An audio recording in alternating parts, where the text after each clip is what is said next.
Friends, ಎಲ್ಲರಿಗೂ ನಮಸ್ಕಾರ. ನಾನು ಜೀವನ್ಧರ್ ಕೇತಪ್ಪನವರ್ ಚಿಕ್ಕೋಡಿಯಿಂದ ನಿಮ್ಮೊಂದಿಗೆ ಇವತ್ತು ಇಂದಿನ ಸಂಚಿಕೆಯಲ್ಲಿ ಕಬೀರ್ರ ಜ್ಞಾನವನ್ನು ತಗೊಂಡು ಬಂದಿದ್ದೀನಿ. ಫ್ರೆಂಡ್ಸ್, ಭಾರತದಲ್ಲಿ ಲೆಕ್ಕವಿಲ್ಲದಷ್ಟು ಯೋಗಿಗಳು, ಯೋಗೀಶ್ವರರು ತಮ್ಮ ಜೀವನವನ್ನು ಆಧ್ಯಾತ್ಮಿಕ ಸಾಧನೆಗೆ ಮುಡುಪಾಗಿಟ್ಟು ಆ ಸಾಧನೆಯನ್ನು ಮಾಡಿಕೊಂಡು ತಮ್ಮ ಮಾತುಗಳನ್ನು, ಉಪದೇಶವನ್ನು, ಅವುಗಳನ್ನು ಬದುಕಿ ಅವರು ನಡೆದದ್ದನ್ನಷ್ಟೇ ನುಡಿದರು. ಇಂಥ ಸ್ಥಿತಿಯಲ್ಲಿ ಫ್ರೆಂಡ್ಸ್,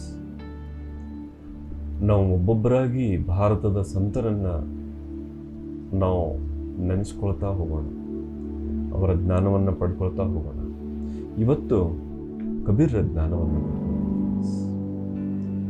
ಕಬೀರ್ ಯಾರು, ಹೇಗೆ ಅವರು ನಮ್ಮ ಜೊತೆ ಈ ಭೂಮಿ ಮೇಲೆ ಜನ್ಮ ತಳೆದರು, ಅವರ ಸಂದೇಶ ಏನು ಅನ್ನೋದು ನಮ್ಮ ಮುಖ್ಯ ಇವತ್ತಿನ ಮಾತಿನ ಅಥವಾ ಚರ್ಚೆಯ ಅಥವಾ ಇವತ್ತಿನ ಈ ವಿಷಯದ ಗುರಿ. ಫ್ರೆಂಡ್ಸ್, ಕಬೀರ್ ದಾಸರು ಸಬ ಸಂತನಕ್ಕೆ ಸಂತ ಅಂತ ಹೇಳ್ತಾರೆ. ಅಂದರೆ ಹೇಗೆ ಮಹಾದೇವನಿಗೆ ದೇವರ ದೇವ ಮಹಾದೇವ ಅಂತ ಹೇಳ್ತಾರೆ, ಹಾಗೆ ಕಬೀರ್ರಿಗೆ ಸಂತರ ಸಂತ ಕಬೀರ್. ಒಂದು ಸಂತ ಪರಂಪರೆ ಅನ್ನೋದು ಆರಂಭ ಆಗಿರೋದು ಕಬೀರ್. ಭಾರತ ಅವತ್ತಿನ ಸ್ಥಿತಿಯಲ್ಲಿ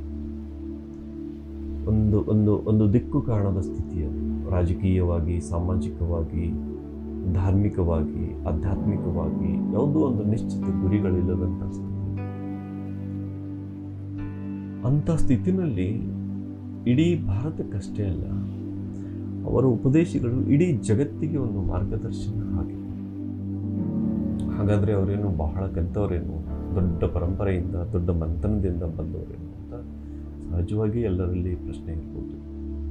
ನಿಮಗೆ ಸಾಮಾನ್ಯವಾಗಿ ಗೊತ್ತಿರುವಂಗೆ ಕಬೀರರು ಹೇಗೆ ಹುಟ್ಟಿದರು ಅಂತ ಇವತ್ತಿಗೂ ಯಾರಿಗೂ ಗೊತ್ತಿಲ್ಲ. ಕತೆ ಏನು ಹೇಳುತ್ತೆ ಅಂದರೆ, ವಟ ಸಾವಿತ್ರಿ ವ್ರತ ಅಂತ ನೀವೇನು ಆ ಹುಣ್ಣಿಮೆ ದಿನ ಇಲ್ಲಿ ಹೆಣ್ಮಕ್ಳು ಕಾರ್ಯಕ್ರಮ ಬುದ್ಧ ಪೂರ್ಣಿಮಾ ನಂತರ ಬರುವಂಥ ಹುಣ್ಣಿಮೆ ಆ ದಿವಸ ಕಾಶಿಯ ಪಕ್ಕದ, ಈಗ ಆ ಕೆರೆ ಈಗ ಕಾಶಿ ಒಳಗೇನೆ ಬಂದಿದೆ, ಆ ಹಿಂದೂ ಯೂನಿವರ್ಸಿಟಿ ವೇನಲ್ಲಿದೆ ಅದು. ಆ ಕಾಶಿಯ ಪಕ್ಕದ ಲಹರ್ ತಾರ ಅನ್ನೋ ಕೆರೆಯ ದಂಡೆಯ ಮೇಲೆ ಒಂದು ಪುಟ್ಟ ಮಗುವಾಗಿ ಅವರು ಕಾಣಿಸಿದ್ರು. ಆ ಮಗುವನ್ನ ಒಬ್ರು ಎತ್ಕೊಂಡು ಬಂದ್ರು. ಹೇಗೆ ಹುಟ್ಟಿದ್ರು ಆ ಕತೆ ನಮ್ಗೆ ಬೇಡ. ಯಾಕೆ ಹಾಗೆ ಹುಟ್ಟಿದ್ರು, ಯಾಕೆ ಹಾಗೆ ನಮಗೆ ಕಾಣಿಸಿದ್ರು ಅನ್ನೋ ಹಿಂದೆ ಒಂದು ಸಂದೇಶ ಇದೆ. ಆ ಸಂದೇಶ ನಾವು ತಿಳ್ಕೊಂಡು, ಆ ಸಂದೇಶ ತಿಳ್ಕೊಳ್ಳದೆ ಅವರ ಹುಟ್ಟಿನ ಕುರಿತು 108 ಕಥೆ ಬರಿತಾ ಹೋದರೆ ಅದು ನಮ್ಮ ಮಾನಸಿಕ ಚಿತ್ರಣ ಆಗುತ್ತೆ ಹೊರತು ವಾಸ್ತವಿಕ ಚಿತ್ರಣ ಆಗೋದಿಲ್ಲ. ಏನು ಕಬೀರ್ರ ಸಂದೇಶ ಅಂದರೆ, ಅದಕ್ಕಿಂತ ಮೊದಲು ನಮ್ಮ ಶಿರಡಿ ಸಾಯಿಬಾಬಾ ಅವರ ಸಂದೇಶ ಏನಂದರೆ, ಅವರು ಒಂದು ವಯಸ್ಸಲ್ಲಿ ಅವರು ಪ್ರಕಟ ಆಗ್ತಾರೆ. ಅವ್ರು ಯಾರು, ಅವರು ಹಿಂದೂನ, ಅವರು ಮುಸಲ್ಮಾನ ಅಥವಾ ಯಾವ ಪರಂಪರೆಯಿಂದ ಬಂದು ಯಾರಿಗೂ ಗೊತ್ತಿಲ್ಲ. ಅಲ್ಲಿಂದ ಅವರ ಜೀವನ ಶುರು. ಯಾಕೆ ಹೀಗೆ ಮಾಡ್ತಾರೆ ಸಂತರು ಅಂದರೆ, ಅಥವಾ ವಿಶೇಷವಾಗಿ ಅಂದರೆ, ಅದು ಜನ್ಮ ತಗೊಳ್ಳೋ ಡಿಸೈನ್. ಅದು ಒಬ್ಬೊಬ್ಬರು ಒಂದೊಂದು ಯೋಜನೆ ರೀತಿ ಜನ್ಮ ತಗೊಳ್ತಾರೆ. ನಾವು ನಮ್ಮ ಪರಿವಾರದಲ್ಲಿ, ನಮ್ಮ ಧಾರ್ಮಿಕ ಪರಂಪರೆಯಲ್ಲಿ, ನಮ್ಮ ಭಾಷೆಯ ಪರಂಪರೆಯಲ್ಲಿ, ನಮ್ಮ ದೇಶದ ಪರಂಪರೆಯಲ್ಲಿ ನಾವು ಜನ್ಮ ತಗೊಳ್ಬೇಕು ಅಂದರೆ ನಮ್ಮ ಡಿಸೈನ್ ಅದು. ಹಾಗೆ ಅವರ ಡಿಸೈನ್ ಏನು ಅಂದರೆ, ನಾನು ಹುಟ್ಟಿದ್ದು ಇಂಥ ಜಾತಿಯವನು ಅಂತ ಜಗತ್ತಿಗೆ ಗೊತ್ತಾಗದೆ ನನ್ನ ಸಂದೇಶ ಮುಖ್ಯವಾಗಿ ಗೊತ್ತಾಗಬೇಕು ಅನ್ನುವಂಥ ಒಂದು ಅದ್ಭುತ ಡಿಸೈನ್. ಆ ಡಿಸೈನನ್ನು ಶಿರಡಿ ಸಾಯಿಬಾಬಾ ತಗೊಂಡು, ಆ ಡಿಸೈನನ್ನು ಕಬೀರರು ತಗೊಂಡು, ನಾವು ಈ ಹಿನ್ನೆಲೆಯಲ್ಲಿ ಮಾತ್ರ ಅವರ ಜನ್ಮವನ್ನೇ ನೋಡಬೇಕು ಹೊರತು ನಾವೇ ತಿಳಿದಂಗೆ ಅವುಗಳಿಗೆ ರೆಕ್ಕೆ ಪುಕ್ಕ ಕಥೆಗಳನ್ನು ಕಟ್ಟಬಾರ್ದು. ಹಾಗಾದರೆ ಏನು ಕಬೀರರ ಸಂದೇಶ ಅಂದರೆ, ಅವರು ಹಿಂದೂ ಅಲ್ಲ, ಮುಸಲ್ಮಾನರು ಅಲ್ಲ, ಒಂದು ಜಗತ್ತಿಗೆ ಸಂದೇಶ ನೀಡಲಿಕ್ಕೆ ಬಂದಂಥ ಒಂದು ಕಾರಣ ಜನ್ಮ, ಅದು ಮಹಾಕಾರಣ ಜನ್ಮ. ಅದನ್ನು ಒಬ್ಬರು ತಗೊಂಡು ಬರ್ತಾರೆ. ಒಬ್ಬರು ಜುಲಾಹ ಅಂದರೆ ಬಟ್ಟೆ ನೇಯುವಂಥ ನೀರು ಅನ್ನುವಂಥದ್ದು, ಅವರ ಜಾತಿಯಿಂದ ಮುಸಲ್ಮಾನರು, ಅದರ ಅರ್ಥ ಕಬೀರರು ಮುಸಲ್ಮಾನರು ಅಥವಾ ಮುಸಲ್ಮಾನರು ಅಲ್ಲ ಅಂತನೂ ಅಲ್ಲ, ಯಾರೋ ಗೊತ್ತಿಲ್ಲ, ಪಾಲನೆ ಪೋಷಣೆ ಆಗಿರೋದು ಇವ್ರನ್ನೇ. ನೀಮಾ ಅಂತ ಅವ್ರ ಹೆಂಡತಿ, ಅವ್ರಿಗೆ ಮಕ್ಕಳಿರಲಿಲ್ಲ.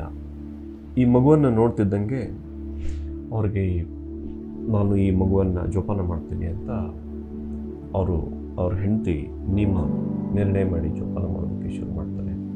ನೀವು ದಯವಿಟ್ಟು ಕಾಶಿಗೆ ಹೋದಾಗ ಕಬೀರ್ ಚೌರಾಹ ಅಂತಿದೆ, ಅಲ್ಲಿ ಹೋಗಿ ಕಬೀರರು ಇರುವಂಥ ಆ ಪ್ಲೇಸ್ ನಿಮಗೆಲ್ಲ ಅಲ್ಲಿ ನೋಡಿದರೆ ನಿಮಗೆ ಅದು ಗೊತ್ತಾಗುತ್ತೆ.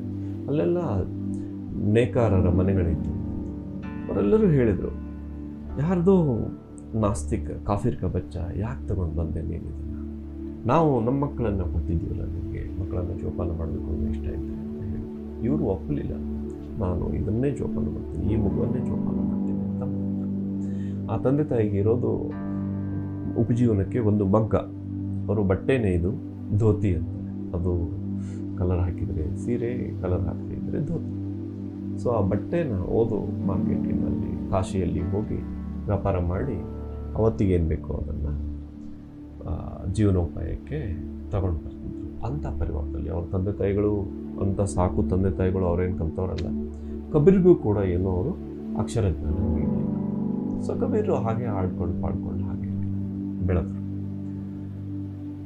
1455 साल के चंद्रवार इकट आठटे जेठ सुदी बरसायतको ಪೂರ್ಣಮಾಸಿ ಪ್ರಕಟ ಭಯ ಅಂತ ಒಂದು ದೋಹ ಅವರು ಕಬೀರ ಜನ್ಮದ ಕುರಿತು.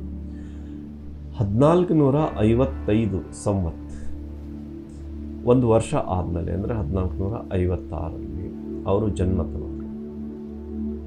ಅಂದರೆ ನಾವು 15ನೇ ಶತಮಾನದ ಆರಂಭ ಅಂತ ಕರಿಬೋದು. ಅದಕ್ಕೆ 56 ವರ್ಷದ ವ್ಯತ್ಯಾಸ ಹೇಳ್ತಾರೆ. 1500 ಅಂತ ಇಟ್ಕೊಂಡು 1400 ಅಂತ ಇಟ್ಕೊಂಡು ಅಲ್ಲಿ ಅವತ್ತು ಪೂರ್ಣಮಾಸಿ ಒಂದು ಹುಣ್ಣಿಮೆಯ ದಿನ, ಜೇಠ ಸುದಿ ಜ್ಯೇಷ್ಠ ಶುದ್ಧ ಹುಣ್ಣಿಮೆಯ ದಿನ ಅವರು ಪ್ರಕಟ ಆದರು. ಪ್ರಕಟ ಭಯ ಅಂತ ಹೇಳ್ತಾರೆ, ಜನ್ಮ ತಗೊಂಡ್ರು ಅಂತ ಹೇಳೋದಿಲ್ಲ, ಅರ್ಥ ಮಾಡಿಕೊಂಡ್ರು. ಪೂರ್ಣಮಾಸಿ ಪ್ರಕಟ ಭಯ, ಪ್ರಕಟಗೊಂಡ್ರು ಅವರೇ ಹೇಳ್ಕೊಂಡ್ರು, ಸ್ವತಃ ಕಬೀರದವರು. ಇದನ್ನು ಈ ಜನ್ಮವನ್ನು ನೋಡ್ತಾ ಅಲ್ಲಿಂದ ಭಾರತಕ್ಕೆ ಹೇಗೆ ತಿರುವು ಬಂತು ಅವರ ಜನ್ಮದ ಮುಂದಿನ ಹಂತದಲ್ಲಿ ಅಂತ. ಫ್ರೆಂಡ್ಸ್, ಮಗುವಾಗಿದ್ದಾಗ ಕಾಶಿ ಅಂದರೆ ಗೊತ್ತಲ್ಲ ನಿಮಗೆ, ಸಾಕಷ್ಟು ಸಾಧುಗಳ ಮಂಡಳಿಗಳು ಕಾಶಿಗೆ ಬರ್ತಿದ್ರು. ಯಾರೋ ಓಂ ನಮಃ ಶಿವಾಯ ಅಂತ ಬರ್ತಿದ್ರು, ಅವ್ರ ಹಿಂದೆ ಇವರು ಓಂ ನಮಃ ಶಿವಾಯ ಅಂತ ಹಾಡ್ತಾ ಅವ್ರ ಜೊತೆ. ಯಾರೋ ಹರೇ ರಾಮ ಹರೇ ಕೃಷ್ಣ ಅಂತ ಬಂದರೆ ಅವ್ರ ಜೊತೆ ಹರೇ ರಾಮ ಹರೇ ಕೃಷ್ಣ ಅಂತ ಹೋಗಿದ್ರು. ಆ ಮುಸಲ್ಮಾನ ಪರಿವಾರದವರೆಲ್ಲ ಹೇಳ್ತಾರೆ, ಎಂಥ ಈ ಕಾಫಿರ್ ಮಗುವನ್ನು ನೀನು ತೊಗೊಂಡು ಬಂದೆ, ನಾಸ್ತಿಕ ಮಗುವನ್ನು ತೊಗೊಂಡು ಬಂದೆ, ನಮ್ಮ ಮಕ್ಕಳನ್ನು ಕೊಟ್ಟು ಈಗಲೂ ಬಿಡು ಅಂತ ಹೇಳ್ತಾರೆ. ಇವರು ಬಿಡಲಿಲ್ಲ.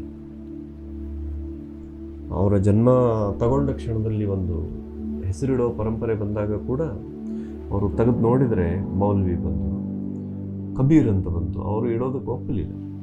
ಮತ್ತೆ ತೆಗೆದು ಒಂದೇ ಸಲ ತೆಗೆದಾಗ ಅದೇ ಹೆಸರು ಇಡಬೇಕು, ಬಟ್ ಇಡಲಿಲ್ಲ. ಮತ್ತೆ ತೆಗೆದು ನೋಡಿದ್ರು ಅದೇ ಬಂತು. ಕೊನೆಗೆ ಇದೇ ಹೆಸರು ಇಡೋಣ. ಕಬೀರ್ ಅಂದರೆ ಅದರ ಮೀನಿಂಗು ದಿ ಗ್ರೇಟ್ ಅಂದರೆ ಕನ್ನಡದಲ್ಲಿ ಮಹಾನ್, ಇನ್ನೊಂದು ಅರ್ಥ ದ ಗಾಡ್, ದೇವರು. ಕಬೀರ್ ಮೀನಿಂಗ್ ಅಂದರೆ ಮಹಾನ್, ದೇವತೆ, ಎರಡು ಕೂಡಿಸಂದ್ರೂ ಓಕೆ, ಬಿಡಿಸಂದ್ರೂ ಓಕೆ. ಸೊ ಇದು ಕಬೀರ್ ಒಂದು ಬ್ಯಾಕ್ಗ್ರೌಂಡ್ ಅಥವಾ ಹಿನ್ನೆಲೆ. ಅವ್ರಿಗೆ ಆತ್ಮಜ್ಞಾನ ಪಡ್ಕೊಳ್ಬೇಕು, ಪರಮಾತ್ಮನ ಸಾಕ್ಷಾತ್ಕಾರ ಮಾಡ್ಕೊಳ್ಬೇಕು ಅನ್ನೋ ಒಂದು ಚಡಪಡಿಕೆ. ಆದರೆ ವಿಚಿತ್ರ ಏನು ಅಂದರೆ, ಅವರು ಮಂದಿರಕ್ಕೆ ಹೋದರೆ ಮಂದಿರದವರು ಅವರನ್ನು ಹೊರಗೆ ಹಾಕ್ತಿದ್ರು. ಇಲ್ಲ, ನೀನು ಮುಸಲ್ಮಾನರು ಅನ್ನೋದೀಯ, ನೀನು ಬರಬೇಡ, ನನ್ನ ಹತ್ರ ಹೋಗು. ಮಸ್ಜಿದ್ ಹೋದರೆ ತು ಕಾಫಿ ರೇ, ನೀನು ನಾಸ್ತಿಕ ಇದೆಯಾ, ನೀನು ಬರಬೇಡ ಅಂತ ಅವ್ರು ಹೊರಗಾಡ್ತಿದ್ರು. ನೆನ್ಪಿಟ್ಕೊಡ್ರಿ, ಕಬೀರರನ್ನು ಇವತ್ತೆಲ್ಲರೂ ನಮ್ಮವರು ಅಂತ ಗೊತ್ತಾಯ್ತು. ಆದರೆ ಕಬೀರರ ಸ್ವತಃ ಜೀವನದಲ್ಲಿ ಯಾರೂ ಅವರನ್ನು ಸೇರಿಸ್ಕೊಂಡು ಅಂಥದ್ರಲ್ಲಿ ಅವರು ಒಂದು ಸಲ ದಣಿದು ಒಂದು ಕಡೆ ಗಿಡದ ಕೆಳಗೆ ಒಂದು ಕಲ್ ಮೇಲೆ ಹಾಗೇ ಒರಗಿದಾಗ, ಮಲಗಿದ್ರು ಅಂತ ಹೇಳಿಕ್ಕಾಗೋದಿಲ್ಲ, ಹಾಗೆ ಕುಂತ್ಕೊಂಡು ದಣಿವಾಗಿ ಮಲಗಿದಾಗ ಅವ್ರಿಗೆ ಒಂದು ಧ್ವನಿ ಕೇಳಿಸುತ್ತೆ. ಇದು ಕಬೀರರ ಬದುಕಿನ ತಿರುವು. ಮೌಕು ಕಹಾ ಢೂಂಢೆ ಬಂದೆ ಮೈ ತೋ ತೇರೆ ಪಾಸ್ ಮೇ, ನಾಮೈ ಮಂದಿರ್ ನಾಮೈ ಮಸ್ಜಿದ್ ನಾ ಕಾಬಾ ಕೈಲಾಸ್ ಮೇ, खोजी हुई तो तुरंत ही मिली हो पल भर की तलाश में, कहत कबीर सुनो भई साधो सब सांसों के सांस. ಇದರಲ್ಲಿ ಲಾಸ್ಟ್ ಲೈನ್ ಒಂದು ಬಿಟ್ಟರೆ ಮಿಕ್ಕಿದ್ದೆಲ್ಲ ಕಬೀರಿಗೆ ಕೇಳಿಸಿದ್ದು ದಿವ್ಯ ಧ್ವನಿಯಿಂದ. ಏನದರ ಅರ್ಥ ಅಂದರೆ, ನನ್ನನ್ನೆಲ್ಲಿ ಹುಡುಕುವೆಯೋ ಮರಳೆ, ನಾನಿರುವೆ ನಿನ್ನಲ್ಲಿ. ನಾನು ಮಂದಿರದೊಳಗೂ ಇಲ್ಲ, ಮಸೀದಿಯೊಳಗೂ ಇಲ್ಲ, ಕಾಬಾದೊಳಗೂ ಇಲ್ಲ, ಕೈಲಾಸದೊಳಗೂ ಇಲ್ಲ, ಯೋಗ ವೈರಾಗ್ಯಗಳಲ್ಲೂ ಇಲ್ಲ, ಪೂಜೆ ಪಾಠ ಕ್ರಿಯೆಗಳಲ್ಲೂ ಇಲ್ಲ. ಹುಡುಕಿದರೆ ಸಿಗುವೆ ಹುಡುಕುವ ಕ್ಷಣ. ಇದು ಅವರಿಗೆ ಕೇಳಿಸಿರುವಂಥ ಮಾತು. ಕೊನೆಯ ಲೈನು ಕಬೀರ್ ಹೇಳಿದ್ದು ಏನಂದರೆ, ಮೌಕು ಕಹಾ ಢೂಂಢೆ ಬಂದೆ ಮೈ ತೋ ತೇರೆ ಪಾಸ್, ನನ್ನನ್ನಲ್ಲಿ ಹುಡುಕುವೆ ಮರಳು, ನಾನಿರುವೆ ನಿನ್ನಲ್ಲಿ. ಯಾಕೆಂದ್ರೆ ಅವರನ್ನ ಮಂದಿರದವರು ಹೊರಗೆ ಹಾಕಿದ್ರು, ಮಸೀದಿಯವರು ಹೊರಗೆ ಹಾಕಿದ್ರು, ಕರ್ಕೊಂಡಿರ್ಲಿಲ್ಲ. ನಾಮೈ ಮಂದಿರ್ ನಾಮೈ ಮಸ್ಜಿದ್, ನಾನು ಮಂದಿರದೊಳಗೂ ಇಲ್ಲ, ಮಸೀದಿ ಒಳಗೂ ಇಲ್ಲ. ನಾ ಕಾಬಾ ಕೈಲಾಸ್, ನಾನು ಮಕ್ಕಾ ಮದೀನಾ ಕಾಬಾದೊಳಗೂ ಇಲ್ಲ, ಕೈಲಾಸ ಪರ್ವತ ಮಾನಸ ಸರೋವರ ಕಾಶಿ ಒಳಗೂ ಇಲ್ಲ. ನಾ ಹಿ ಕೌನೋ ಕ್ರಿಯಾಕರ್ಮೆ ನಾ ಯೋಗ ವೈರಾಗ, ಕ್ರಿಯೆ ಕರ್ಮಗಳು, ಧಾರ್ಮಿಕ ಪೂಜೆಗಳು, ಅನುಷ್ಠಾನಗಳು, ಮಂತ್ರ ಸ್ತೋತ್ರ ಶ್ಲೋಕ ಪಠಣೆಗಳು ಇದರಲ್ಲೂ ಇಲ್ಲ. ನಹಿ ಜೋಗ ವೈರಾಗ, ಜೋಗ್ ಅಂದರೆ ಸಾಧುಗಳಾಗಿ ಹೋಗೋದು, ಯೋಗಿ. ನಹಿ ಜೋಗ್. ಮತ್ತು ಈ ಯೋಗ ಮಾಡ್ತಾರಲ್ಲ, ಈಗ ನೀವು ಯೋಗಾಸನ ಪ್ರಾಣಾಯಾಮ ಅಂತ ಏನು ಹೇಳ್ತೀರಿ, ಇದರಲ್ಲಿ ಮತ್ತು ವೈರಾಗ್ಯದಲ್ಲಿ, ಯೋಗ ಅಂದರೆ ಯೋಗಾಸನಗಳು, ಪ್ರಾಣಾಯಾಮ ಇದನ್ನೆಲ್ಲ ಮಾಡೋದರಲ್ಲಿ, ವೈರಾಗ್ಯದಲ್ಲಿ ಅಂದರೆ ನೀನು ಮನೆ ಮಠ ಬಿಟ್ಟು ಸಾಧುವಾಗಿ ಹೋಗೋದ್ರಲ್ಲೂ ಕೂಡ ನಾನಿಲ್ಲ. ನಾಹಿ ಕೌನೋ ಕ್ರಿಯಾಕರ್ಮೆ ನಾ ಯೋಗ ವೈರಾಗ ನಾ ಜೋಗ ವೈರಾಗ. ಇದು ಅವರಿಗೆ ಕೇಳಿಸಿದ್ದು. ಆಮೇಲೆ ಅವ್ರು ಹೇಳ್ತಾರೆ, ಅವ್ರಿಗೆ ನಾನು ನಿನ್ನಲ್ಲೇ ಇರುವೆ ಅನ್ನೋದನ್ನು ಕಬೀರಿಗೆ ಅರ್ಥ ಮಾಡಿಸಿದ್ಮೇಲೆ ಅವಾಗ ಕಬೀರ್ ಹೇಳ್ತಾರೆ, ಕಹತ ಕಬೀರ ಸುನಭೈ ಸಾಧೋ. ಸಾಧೋ ಅಂದರೆ ಸಾಮಾನ್ಯವಾಗಿ ಎಲ್ಲರೂ ಸಾಧು ಅಂತ ಅರ್ಥ ಮಾಡ್ತಾರೆ. ಅಂದರೆ ಇವತ್ತು ಕಾಷಾಯ ವಸ್ತ್ರ ಧಾರಣೆ ಮಾಡಿ ಅಥವಾ ಬೇರೆ ಬೇರೆ ವಸ್ತ್ರ ಧಾರಣೆ ಮಾಡಿ ಇರುವಂಥವ್ರಿಗೆ, ಮನೆ ಮಠ ಬಿಟ್ಟು ವಿರಕ್ತ ಜೀವನ ನಡೆಸೋರಿಗೆ ಸಾಧು. ಸಾಧು ಅಂದರೆ ಯಾರು ಸಾಧನೆ ಮಾಡ್ತಾರೋ ಅವರು ಸಾಧು. ಸಾಧು जो साधना करता है वो साधु, जो साधना नहीं करता है वो असाधु. कहत कबीर सुनो भई साधु, सब सांसों के सांस में, ಎಲ್ಲ ಶ್ವಾಸಗಳ ಶ್ವಾಸದಲ್ಲಿ, ಎಲ್ಲ ಉಸಿರಿನ ಉಸಿರಿನಲ್ಲಿ. ನೋಡ್ರಿ, ಕಬೀರ್ ರಹಸ್ಯ ಮಾರ್ಗ ಕೂಡ ಹೇಳ್ಬಿಟ್ಟು ಎಲ್ಲಿ ಪಡ್ಕೊಳ್ಬೇಕು ನನ್ನಲ್ಲಿ ಅಂತ. ಇದು ಎಲ್ಲ ಕಬೀರ್ರಿಗೆ ಕೇಳಿಸಿದ್ದಿದು. ಕಬೀರ್ರು ಒಂದು ಅಕ್ಷರ ಓದಿಲ್ಲ, ನೆನ್ಪಿಟ್ಕೊಡ್ರಿ. ಓದು ಬರಹ ಬಾರದು ಅವ್ರಿಗೆ. ಇದು ಅವರೇ ಸ್ವತಃ ಹೇಳಿದ್ದು.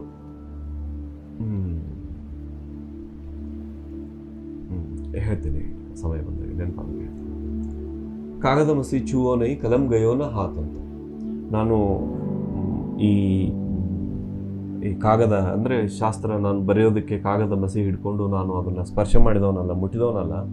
ಕಲಂ ಗಯೋನ ಹಾತ್, ಈ ಪೆನ್ನಂತೂ ನನ್ನ ಕೈಯಲ್ಲೇ ಹಿಡ್ದಿಲ್ಲ ಅಂತ ಸ್ವತಃ ತಾವು ಓದದೇ ಇರೋರು ಅನ್ನೋದನ್ನು ಸ್ಪಷ್ಟವಾಗಿ ಹೇಳಿದ್ದಾರೆ. ಅವರು ಓದಿಲ್ಲ, ಅವರ ಮನೆತನದಲ್ಲಿ ಹಿಂದೆ ಯಾವುದೂ ಪರಂಪರೆ ಇಲ್ಲ. ಆತ್ಮ ಸಾಕ್ಷಾತ್ಕಾರ ಮಾಡ್ಕೊಂಡವರು ಅಥವಾ ಸಾಧು ಆಗಿರೋರು, ಯೋಗಿ ಆಗಿರೋರು ಅಥವಾ ಸಾಧನೆ ಮಾಡೋರು ಯಾರೂ ಇಲ್ಲ. ಅವ್ರಿಗೆ ಯಾವುದೂ ಅಂತ ಹಿನ್ನೆಲೆ ಇಲ್ಲ. ಒಂದು ಕಬೀರ್ನ ಸಂದೇಶ ಏನು ಅಂದರೆ, ಎಂಥ ಸಾಮಾನ್ಯರಲ್ಲಿ ಸಾಮಾನ್ಯ ಕಬೀರ್ರಂಥ ಸಾಮಾನ್ಯ ವ್ಯಕ್ತಿಯನ್ನು ನೀವು ಹುಡ್ಕೋದು ಸಾಧ್ಯ ಇಲ್ಲ. ಅವರಿಗೆ ಒಂದು ಧಾರ್ಮಿಕ ಪರಂಪರೆ ಇಲ್ಲ, ಅವರ ಮನೆತನದ ಹಿಂದೆ ಒಂದು ದೊಡ್ಡ ಬ್ಯಾಕ್ಗ್ರೌಂಡ್ ಇಲ್ಲ, ಅವ್ರಿಗೆ ಒಂದು ಸಾಮಾಜಿಕ ಪ್ರತಿಷ್ಠೆ ಅನ್ನೋದಿಲ್ಲ, ಅವ್ರಿಗೆ ಒಂದು ಶ್ರೀಮಂತ ಮನೆತನ ಅಥವಾ ಪದ ಪ್ರತಿಷ್ಠೆ, ಯಾವುದೋ ಒಂದು ಸಾಮಾಜಿಕ ಹುದ್ದೆ, ಉನ್ನತ ಹುದ್ದೆಗಳಿಲ್ಲ. ಎಲ್ಲಕ್ಕಿಂತ ಹೆಚ್ಚಾಗಿ ಅವರಿಗೆ ಅಕ್ಷರ ಜ್ಞಾನ ಇಲ್ಲ. ಅಸ್ಪೃಶ್ಯ ಅಂತ ಏನು ಸಮಾಜ ಅವತ್ತು ಕರಿತಿತ್ತೋ ಹೆಚ್ಚು ಕಡಿಮೆ ಅಂಥ ಜೀವನವನ್ನು ಜೀವಿಸಿದವರು. ಇದಕ್ಕಿಂತ ಸಾಮಾನ್ಯ ವ್ಯಕ್ತಿಯನ್ನು ಎಲ್ಲಿ ಹುಡುಕ್ತೀರಿ ನೀವು ಭಾರತದಲ್ಲಿ? ಅಂಥ ಸಾಮಾನ್ಯರಲ್ಲಿ ಸಾಮಾನ್ಯ ಕವಿಯರು. ಅಂಥವರಿಗೆ ಸಂದೇಶ ಏನು ಅಂದರೆ, ನಾನು ಭಗವಂತನನ್ನು ಪಡ್ಕೊಳ್ಬೇಕು ಅನ್ನೋದು ನಮ್ಮ ಆಂತರಿಕ ಒಂದು ಚಡಪಡಿಕೆ ಆಗಿದ್ದರೆ, ಆಂತರಿಕ ಒಂದು ಕಾಳಜಿ ಆಗಿದ್ದರೆ, ಭಗವಂತ ನಮ್ಮೊಳಗೆ ಇಳಿದು ಬರ್ತಾನೆ ಅನ್ನೋದಕ್ಕೆ ಕಬೀರರ ಜೀವನ ಸಾಕ್ಷಿ. ಅವರೊಳಗೆ ಬಂದು ಅವ್ರಿಗೆ ಹೇಳ್ತಾನೆ. ದಿವ್ಯ ಧ್ವನಿ ಅದು. ಪುರಾಣಗಳು, ಶಾಸ್ತ್ರಗಳು ಹೇಳ್ತವೆ ದಿವ್ಯ ಧ್ವನಿ ಅಂದರೆ ಅದು ಮಾತಾಡಿದರೆ ಬರುವಂಥದ್ದಲ್ಲ, ಮಾತಾಡದೆ ಆಕಾಶವಾಣಿ, ಅಶರೀರವಾಣಿ ಅಂತ. ಆ ದಿವ್ಯ ಧ್ವನಿ ಅವರಿಗೆ ಕೇಳಿಸ್ತು. ಕೇಳಿಸಿದಾಗ ಕಬೀರ್ಗೆ ಎಚ್ಚರ ಆಯಿತು. ಓ, ಇದು ನಾನು ಪಡ್ಕೊಳ್ಬೇಕಾಗ್ತು, ಇದು ನಾನು ಪಡ್ಕೊಂಡಿದ್ದು ಅಂತ ರಹಸ್ಯನೇ ಗೊತ್ತಾಯಿತು. ಆ ಕ್ಷಣದಲ್ಲಿ ಅವರು ಎನ್ಲೈಟನ್ ಬುದ್ಧತ್ವವನ್ನು ಪಡ್ಕೊಂಡ್ರು. ಆ ಕ್ಷಣದಲ್ಲಿ ಅವತ್ತಿನಿಂದ ಅವ್ರಿಗೆ ಪದಗಳು ಬರೋದಕ್ಕೆ ಶುರುವಾದವು, ದೋಹೆಗಳು ಬರೋದಕ್ಕೆ ಶುರುವಾದವು. ಅವರು ಹೇಗೆ ಅಂದರೆ, ಓಶೋ ಅವ್ರು ಹೇಳ್ತಾರೆ, ಕಬೀರ್ ಅಂದರೆ ಯಾರು ಅಂದರೆ Buddha plus Meera is equal to Kabir ಅಂತ ಓಶೋ ಅವ್ರು ಹೇಳ್ತಾರೆ. ಮೀರಾ ಅಂದರೆ ಹಾಡೋದು, ನೃತ್ಯ ಮಾಡೋದು, ಮೈ ಮರೆತು ಆ ಹಾಡ್ತಾ ಎಕ್ತಾರಿ ಹಿಡ್ಕೊಂಡು ಹಾಡ್ತಾ ಇರೋವಂಥ ಸ್ಥಿತಿ ಅದು ಮೀರಾ. ಮತ್ತು ಬುದ್ಧ ಅಂದರೆ ಫುಲ್ ಸ್ಟಿಲ್ನೆಸ್, ನಿಶ್ಚಲ ಸ್ಥಿತಿಯಲ್ಲಿ, ಪರಮಾತ್ಮ ಸ್ಥಿತಿಯಲ್ಲಿ ಇದ್ಕೊಂಡು ಅದನ್ನು ಅಭಿವ್ಯಕ್ತ ಮಾಡೋದು. ನೋಡಿ, 2 ಎಂಡ್ಸ್. ಒಬ್ಬರಿಗೆ ದೇಹ ಪ್ರಜ್ಞೆ ಇಲ್ಲ, ಅಷ್ಟು ಹಾಡೋದು ಕುಣಿಯೋದು. ಒಬ್ಬರಿಗೆ ಸಂಪೂರ್ಣ ಪ್ರಜ್ಞೆ ಇದೆ, ದೇಹದ ಚಲನೆ ಕೂಡ ಇಲ್ಲ. ಕಬೀರ್ ಅಂದರೆ ಎರಡನ್ನೂ ಒಟ್ಟುಗೂಡಿಸಿಕೊಂಡವರು. ಅದ್ಭುತ ಸಂಗಮ ಅದು, ಅದ್ಭುತ ಸಂಗಮ. ಈ ಭಾರತದ ಪರಂಪರೆಯಲ್ಲಿ ಬುದ್ಧತ್ವವನ್ನು ಸಂಗೀತ ನೃತ್ಯದೊಂದಿಗೆ ಕೂಡಿಸಿ ಹೇಳೋ ಒಂದು ಹರಸಾಹಸ, ಮಹಾಸಾಹಸ ಇದೆಯಲ್ಲ, that is Kabir. That union of energy is Kabir. ಅಲ್ಲಿಂದ ಅವರು ಹಾಡೋದಕ್ಕೆ, ಕುಣಿಯೋದಕ್ಕೆ ಮತ್ತು ಆ ತನ್ಮಯತೆಯಲ್ಲಿ, ಆ ಬುದ್ಧತ್ವ ಸ್ಥಿತಿನಲ್ಲಿ ಅವರು ಇರೋದಕ್ಕೆ ಶುರು ಮಾಡಿದ್ರು. ಆವಾಗ ಈಗ ನೀವು ಹೆಂಗೆ ಇಂಟರ್ನೆಟ್ ಎಲ್ಲ ನೀವು ಅದನ್ನು ಕನೆಕ್ಷನ್ ತಗೊಂಡು ಇಂಟರ್ನೆಟ್ ಜೋಡಿಸಿ ಅದಕ್ಕೆ ನೀವು ಡೌನ್ಲೋಡ್ ಮಾಡ್ಕೊಳ್ತೀರಿ, ನಿಮ್ಗೇನು ಬೇಕೋ ಅದನ್ನೆಲ್ಲ ಡೌನ್ಲೋಡ್ ಮಾಡ್ಕೊಳ್ತೀರಿ. ಕಬೀರ್ ಅನ್ಪಡ್ ಆ ವಿಶ್ವಪ್ರಾಣ ಶಕ್ತಿಯಿಂದ ತಮ್ಗೆ ಯಾವ ಜ್ಞಾನ ಬೇಕೋ ಆ ಕಾಸ್ಮಿಕ್ ಎನರ್ಜಿಯಿಂದ ತಮ್ಮ ಜ್ಞಾನನ ಡೈರೆಕ್ಟಾಗಿ ಅವರು ಡೌನ್ಲೋಡ್ ಮಾಡ್ಕೊಂಡು ಏನು ಬೇಕೋ ಜಗತ್ತಿಗೆ ಕೊಡಬೇಕಾದಂಥ ಜ್ಞಾನವನ್ನು ಅವರು ಏನನ್ನು ನೋಡ್ತಿದ್ರೋ ಟಕ್ಕಂತ ಆ ಜ್ಞಾನ ಬರ್ತಿತ್ತು.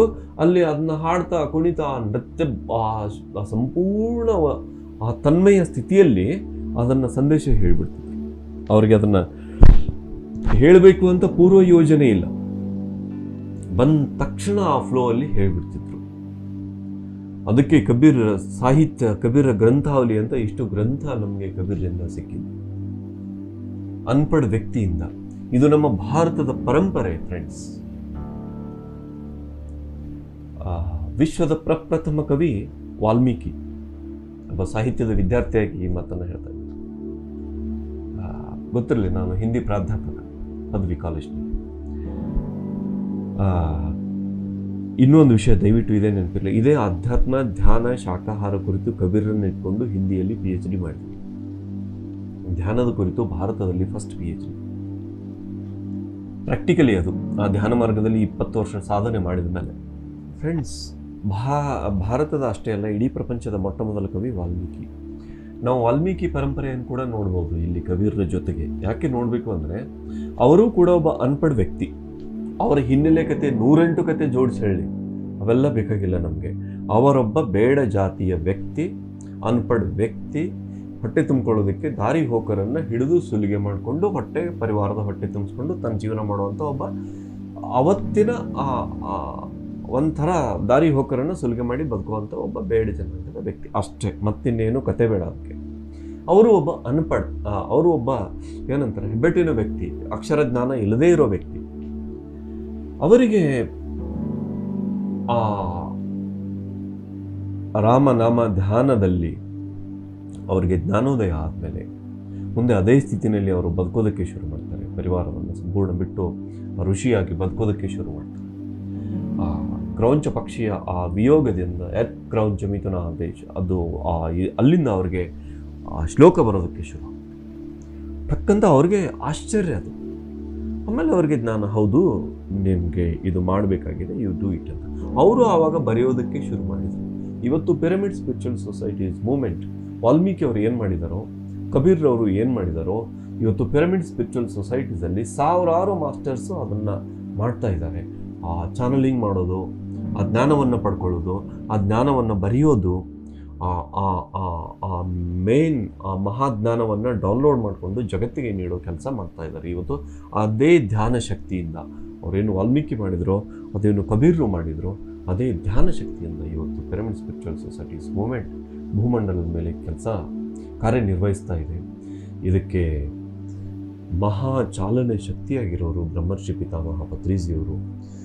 ಬ್ರಹ್ಮರ್ಷಿ ಪಿತಾಮಹ ಪತ್ರಿಜಿಯವರಿಗೆ ಆತ್ಮಪೂರ್ವಕ ಪ್ರಣಾಮಗಳನ್ನು ಸಲ್ಲಿಸ್ತಾ ಈ ಮುಂದಿನ ಈ ಜ್ಞಾನವನ್ನು ನೀಡ್ತಾ ಇದ್ದೀನಿ. ಪ್ಲೀಸ್, ಇದಕ್ಕೆ ಆ್ಯಕ್ಚುಲಿ ಕಾರಣ, ನನಗೆ ಈ ಜ್ಞಾನೋದಯ ಸ್ಥಿತಿ ಬರೋದಕ್ಕೆ ಕಾರಣ ಬ್ರಹ್ಮರ್ಷಿ ಪಿತಾಮಹ ಪತ್ರಿಜಿಯವರು ಕಲಿಸಿದಂಥ ಧ್ಯಾನ ವಿದ್ಯೆ ಡಾಕ್ಟರ್ ನ್ಯೂಟನ್ ಅವರ ಮೂಲಕ ಪಡ್ಕೊಂಡಿದ್ದು. ಇವತ್ತು ಲಕ್ಷಾಂತರ ಕೋಟ್ಯಾಂತರ ಜನ ಈ ಧ್ಯಾನ ವಿದ್ಯೆಯನ್ನು ಪಡ್ಕೊಂಡಿದ್ದಾರೆ. ಪ್ರಪಂಚದಾದ್ಯಂತ ಸಾವಿರಾರು 10,000ಕ್ಕಿಂತ ಅಧಿಕ ಪಿರಮಿಡ್ ಧ್ಯಾನ ಕೇಂದ್ರಗಳು ಕಾರ್ಯನಿರ್ವಹಿಸ್ತಾ ಇವೆ. ಇದೊಂದು ಮಹಾ ಸಮರ್ಪಣಾ ಕಾರ್ಯ ಭೂಮಂಡಲದ ಮೇಲೆ. ಅದ್ಭುತ.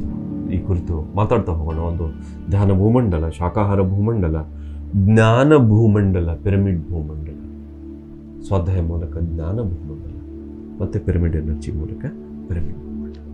ಇಂಥ 4 ಸ್ತಂಭಗಳ ಮೇಲೆ ಈ ಜಗತ್ತನ್ನು ರಕ್ಷಣೆ ಮಾಡೋದಕ್ಕೆ, ಜಗತ್ತನ್ನು ಎಲ್ಲರನ್ನ ಎಲಿವೇಟ್ ಮಾಡೋದಕ್ಕೆ, ಎಲ್ಲರನ್ನ ಅವರ ಆತ್ಮೋನ್ನತಿಯನ್ನು ಪಡ್ಕೊಳ್ಳೋದಕ್ಕೆ ಮಾರ್ಗ ಕಲ್ಪಿಸಿದಂಥ ಬ್ರಹ್ಮರ್ಷಿ ಪಿತಾಮಹ ಪತ್ರಿಜಿಯವರಿಗೆ ಮತ್ತೊಮ್ಮೆ ಅನಂತ ಕೃತಜ್ಞತೆಗಳು. ನಮಸ್ಕಾರ. ಹಾಗೆ ಫ್ರೆಂಡ್ಸ್, ಕಬೀರ್ರು ಓದದೇ ಇದ್ರೂ ಕೂಡ ಅವ್ರಿಗೆ ಜ್ಞಾನ ಬರೋದಕ್ಕೆ ಶುರುವಾಯಿತು. ಅವ್ರು ಏನು ನೋಡ್ತಾರೋ ಅದನ್ನು ಹೇಳೋದಕ್ಕೆ ಶುರು ಮಾಡಿದ್ರು. ಸೊ ಆಟೋಮೆಟಿಕ್ ಆಗಿ ಒಬ್ಬ ಜ್ಞಾನೋದಯ ವ್ಯಕ್ತಿ ಏನಾದರೂ ಮಾತಾಡಿದರೆ ಆ ಮಾತಿನಲ್ಲೇ ಒಂದು ಪರಮ ಶಾಂತಿ, ಪರಮ ಶೂನ್ಯತೆ, ಪರಮ ಪ್ರಕಂಪನ ಇರುತ್ತೆ. ಆ ಪರಮ ಪ್ರಕಂಪನೆಯಿಂದ, ಆ ಕಂಪನಗಳಿಂದ ಅದಕ್ಕೆ ಅಟ್ರಾಕ್ಟ್ ಆಗಿ ಬಂದಂಥ ಸಾಧುಗಳು, ಸಾಧನೆ ಮಾಡುವವರು ಅವರನ್ನು ಹುಡ್ಕೊಂಡು ಬರೋದಕ್ಕೆ ಶುರು ಮಾಡಿದರು. ಅವರ ಪ್ರಸಿದ್ಧಿ ಬೆಳೀತಾ ಹೋಯಿತು. ಅವರ ಪ್ರಸಿದ್ಧಿ ಬೆಳೀತಾ ಹೋದಂಗೆ ಅವರನ್ನು ದ್ವೇಷ ಮಾಡೋರು ಬೆಳೀತಾ ಹೋದರು. ಹಿಂದೂಗಳು ಮುಸಲ್ಮಾನರು ಇಬ್ಬರು ಏಕಕಾಲಕ್ಕೆ ಅವರನ್ನು ದ್ವೇಷ ಮಾಡ್ತಾ ಇದ್ರು. ಸಾಧುಗಳು ಮಾತ್ರ ಹುಡ್ಕೊಂಡು ಬರ್ತಾ ಇದ್ರು. ಆಮೇಲೆ ಕಬೀರ್ ಜೀವನ ಹೇಗೆ? ಸಾಯಿ ಇತನಾ ದೀಜಿಯೇ, ನನಗೆಷ್ಟು ಕೊಡಪ್ಪ ಅಂದರೆ ಅದರಲ್ಲಿ ನಾನು ಊಟ ಮಾಡಬೇಕು, ಸಾಧುಗಳು ಹಸುವಿನಿಂದ ಇರಬಾರ್ದು, ಅವರು ಊಟ ಮಾಡಬೇಕು, ಇಷ್ಟು ಕೊಟ್ಟರೆ ಸಾಕು ನನಗೆ ಅಂತ. ಅದಕ್ಕಿಂತ ಜಾಸ್ತಿ ಅವರು ಅಪೇಕ್ಷೆ ಮಾಡಲಿಲ್ಲ. ಸೊ ಹೀಗೆ ಸಜ್ಜನ ಸಾಂಗತ್ಯವನ್ನು ನಡೆಸಿದರು.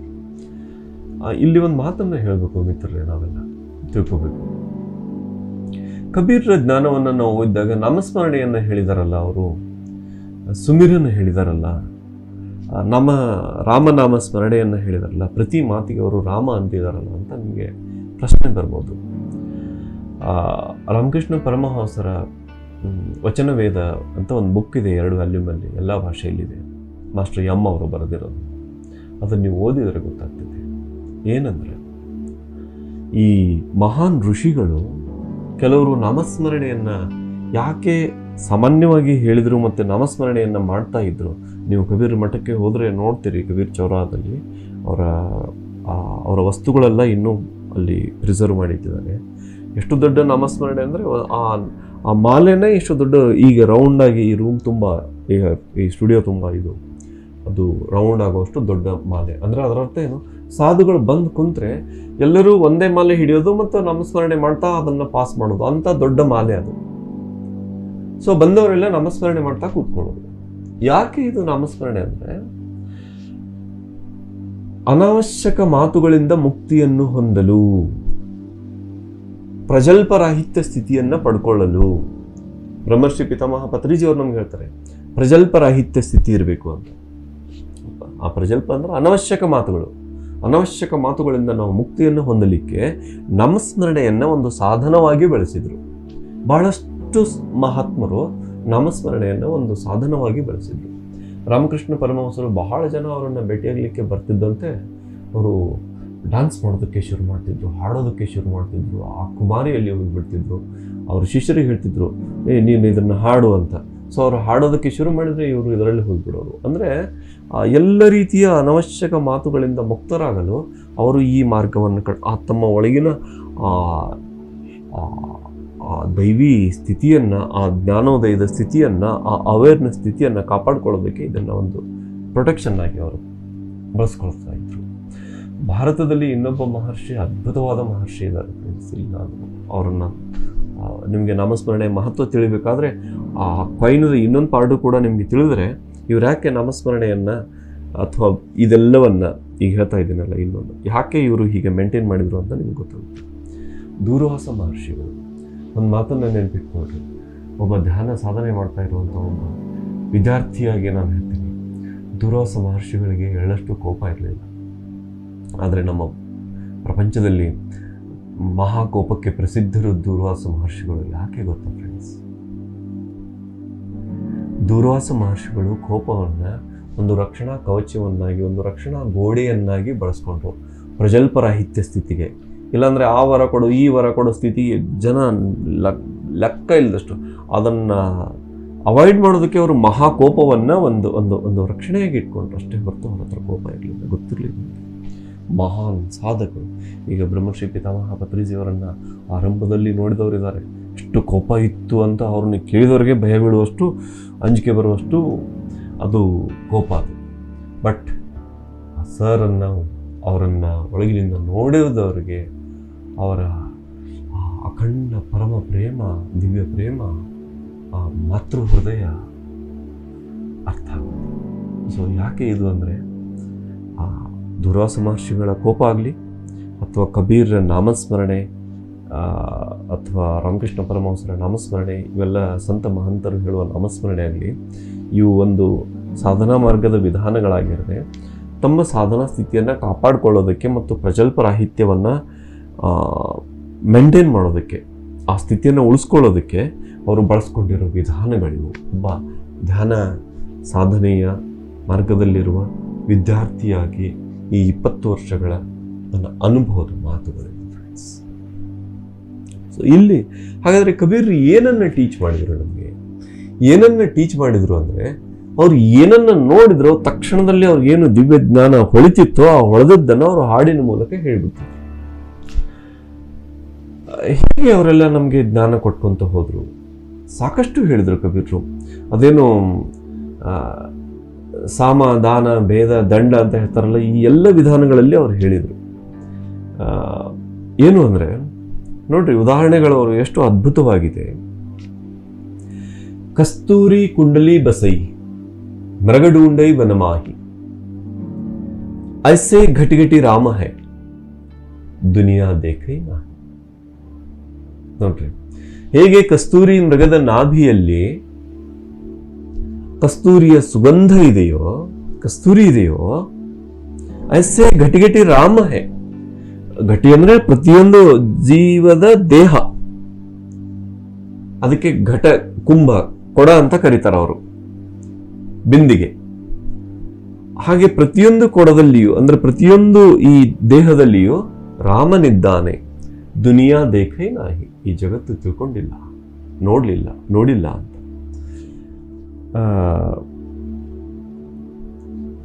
ಆ ಮಿತ್ರರೇ, ಇಲ್ಲಿ ರಾಮ ಅಂತ ಕಬೀರ್ ಕರೆದಾಗ ನೀವು ರಾಮಾಯಣದ ದಶರಥನ ಪುತ್ರ, ನಮ್ಮ ರಾಮಾಯಣದ ಈ ಸೀತೆಯ ಗಂಡ ರಾವಣನ ಕೊಂದಂತ ನಮ್ಮ ಅಯೋಧ್ಯೆಯ ಶ್ರೀರಾಮ ಅಂತ ನಿಮ್ಮ ತಲೆಯೊಳಗೆ ಬರ್ಬೋದು.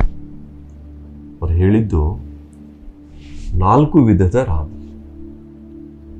ಇದು ಬಹಳ ಅದ್ಭುತವಾದ ಮಾತು ಪ್ಲೀಸ್, ಬಹಳ ಅದ್ಭುತವಾದ ಮಾತು. ಆ 4 ವಿಧದ ರಾಮ ಅದನ್ನು ನೋಡೋಣ. ಆದರೆ ಇಷ್ಟು ತಿಳ್ಕೊಳ್ಳಿ, ಕಬೀರ್ ಹೇಳಿದ್ದು, ಪ್ರತಿ ಸಲ ರಾಮ ಅಂತ ಕಬೀರ್ ಹೇಳಿದ್ದು ಯಾವ ಸ್ಥಿತಿಯ ರಾಮ ಅಂದರೆ, ಅಕ್ಷಯ ಪುರುಷ ಏಕ ಪೇಡ ಹೈ ನಿರಂಜನ ಬಾಕಿ ಡಾರ್ ತ್ರಿದೇವ ಶಾಖಾ ಭಯ ಪಾತ ಭಯ ಸಂಸಾರ. ಪರಮಾತ್ಮ ಅನ್ನೋ ಅಕ್ಷಯ ಪುರುಷ ಅಂತ ಕರೀತಾರೆ ಅವರು. ಪರಮಾತ್ಮ ಅನ್ನೋ ಅಕ್ಷಯ ಪುರುಷ ಅದೊಂದು ಪರಮ ಪ್ರಕಾಶ ಸ್ಥಿತಿ. ಅಕ್ಷಯ ಪುರುಷ ಏಕ ಪೇಡ ಹೈ, ಅದು ಒಂದು ಕಾವ್ಯದಲ್ಲಿ ಒಂದು ಗಿಡದ ಉಪಮೆ ಕೊಟ್ಟು ಹೇಳ್ತಾರೆ. ನಿರಂಜನ ಬಾಕಿ ಡಾರ್, ಕಣ್ಣಿಗೆ ಕಾಣದೇ ಇರುವಂಥ ಎಷ್ಟಿದೆಯೋ ಅವೆಲ್ಲವೂ ಅದರ ಶಾಖೆಗಳು, ಉಪಶಾಖೆಗಳೆಲ್ಲ. ತ್ರಿದೇವ ಶಾಖಾಭಯ, ಅದರ ಮುಖ್ಯ ಶಾಖೆಗಳು ಏನು ಅಂದರೆ, ತ್ರಿದೇವ, ನೀವೇನು ಬ್ರಹ್ಮ ವಿಷ್ಣು ಮಹೇಶ್ವರ ಅಂತ ಕರಿತೀರೋ ಅದು ಆ ದಿವ್ಯ ಬೆಳಕಿನ 3 ಶಾಖೆಗಳು. ಮತ್ತೆ ಸಂಸಾರ, ಈ ಜಗತ್ತು, ಈ ಬ್ರಹ್ಮಾಂಡ. ಪಾತ ಭಯ ಸಂಸಾರ, ಆ ಮಹಾವೃಕ್ಷದ ಎಲೆಗಳು ಈ ಬ್ರಹ್ಮಾಂಡ, ಈ ಜೀವ, 84 ಲಕ್ಷ ಯೋನಿಗಳು, ಈ ಎಲ್ಲವನ್ನು ನೀವು ನೋಡ್ತಾ ಇದ್ದೀರಲ್ಲ, ಅದರ ಎಲೆಗಳು ಅಂತ ಹೇಳ್ತಾರೆ. ಸೊ ಬ್ರಹ್ಮ ವಿಷ್ಣು ಮಹೇಶದ ಆಚೆ ಇರುವ ಒಂದೇನು ಅಕ್ಷಯ ಪುರುಷ ಸ್ಥಿತಿ ಇದೆಯೋ ಅದು ಕಬೀರರು ಹೇಳುವ ರಾಮ.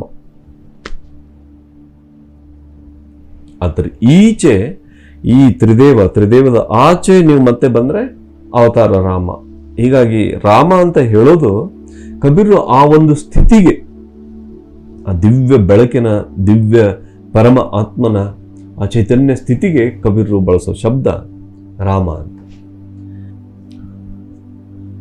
ಕಬೀರರು ರಾಮ ಅಂತ ಉಚ್ಚಾರಣೆ ಮಾಡುವಾಗ ನಾವೆಲ್ಲರೂ ರಾಮಾಯಣದ ರಾಮ ಅಂತ ತಿಳ್ಕೊಳ್ದೆ ಅವ್ರು ಯಾವ ಮಹೋನ್ನತ ಒಂದು ಮಹಾ ಪರಿಕಲ್ಪನೆಯ ಆಚೆ ಇರೋ ರಾಮನನ್ನು ಉಲ್ಲೇಖ ಮಾಡಿದ್ದಾರೆ ಅಂತ ನಾವು ನೋಡ್ಬೇಕು.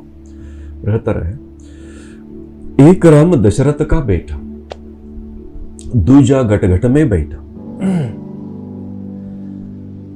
तीजे का सकल पसारा, चौथा सबसे न्यारा. ಒಂದನೇ ರಾಮ, ನೀವೇನು ರಾಮಾಯಣದ ರಾಮ ಅಂತ ಕರಿತೀರಿ, ದಶರಥ ಕಾ ಬೇಟ, ದಶರಥರ ಪುತ್ರ. ದೂಜ ಘಟಘಟ ಮೇ ಬೈಠ. ನೋಡ್ರಿ, ಆ ಘಟಘಟ ಮೇ ಅಂದ್ರೆ ಈಗ ಆಗ್ಲಿ ಕೇಳಿದ್ರಲ್ಲ, ಕಸ್ತೂರಿ ಕುಂಡಲಿ ಬಸೈ ಮೃಗಡೂಂಡೈ ಬನಮಾಹಿ ಐಸೆ ಘಟಿ ಘಟಿ ರಾಮ ಹೈ ದುನಿಯಾ ದೇಖೈ ನಾಯ್. ಐಸೆ ಘಟಿ ಘಟಿ ರಾಮ ಹೈ, ಪ್ರತಿಯೊಂದು ದೇಹದಲ್ಲಿ ರಾಮ ಇದ್ದಾನೆ ಅಂತ ಹೇಳಿದ್ರಲ್ಲ, ಎರಡನೇ ರಾಮ ಪ್ರತಿಯೊಂದು ದೇಹದಲ್ಲಿ ಇರುವಂತ ಜೀವಾತ್ಮ. ಮೂರನೇದು ಎಲ್ಲೆಡೆ ಪಸರಿಸಿದಂತ ರಾಮ, ಇಡೀ ಬ್ರಹ್ಮಾಂಡದಲ್ಲಿ, ಅನಂತ ಕೋಟಿ ಬ್ರಹ್ಮಾಂಡದಲ್ಲಿ ವ್ಯಾಪಿಸಿದ ಆ ಪರಮ ತತ್ವದ ರಾಮ. ನಾಲ್ಕನೇದು ಸಬ್ಸೆ ನ್ಯಾರ, ಅದು ಯಾರಿಗೂ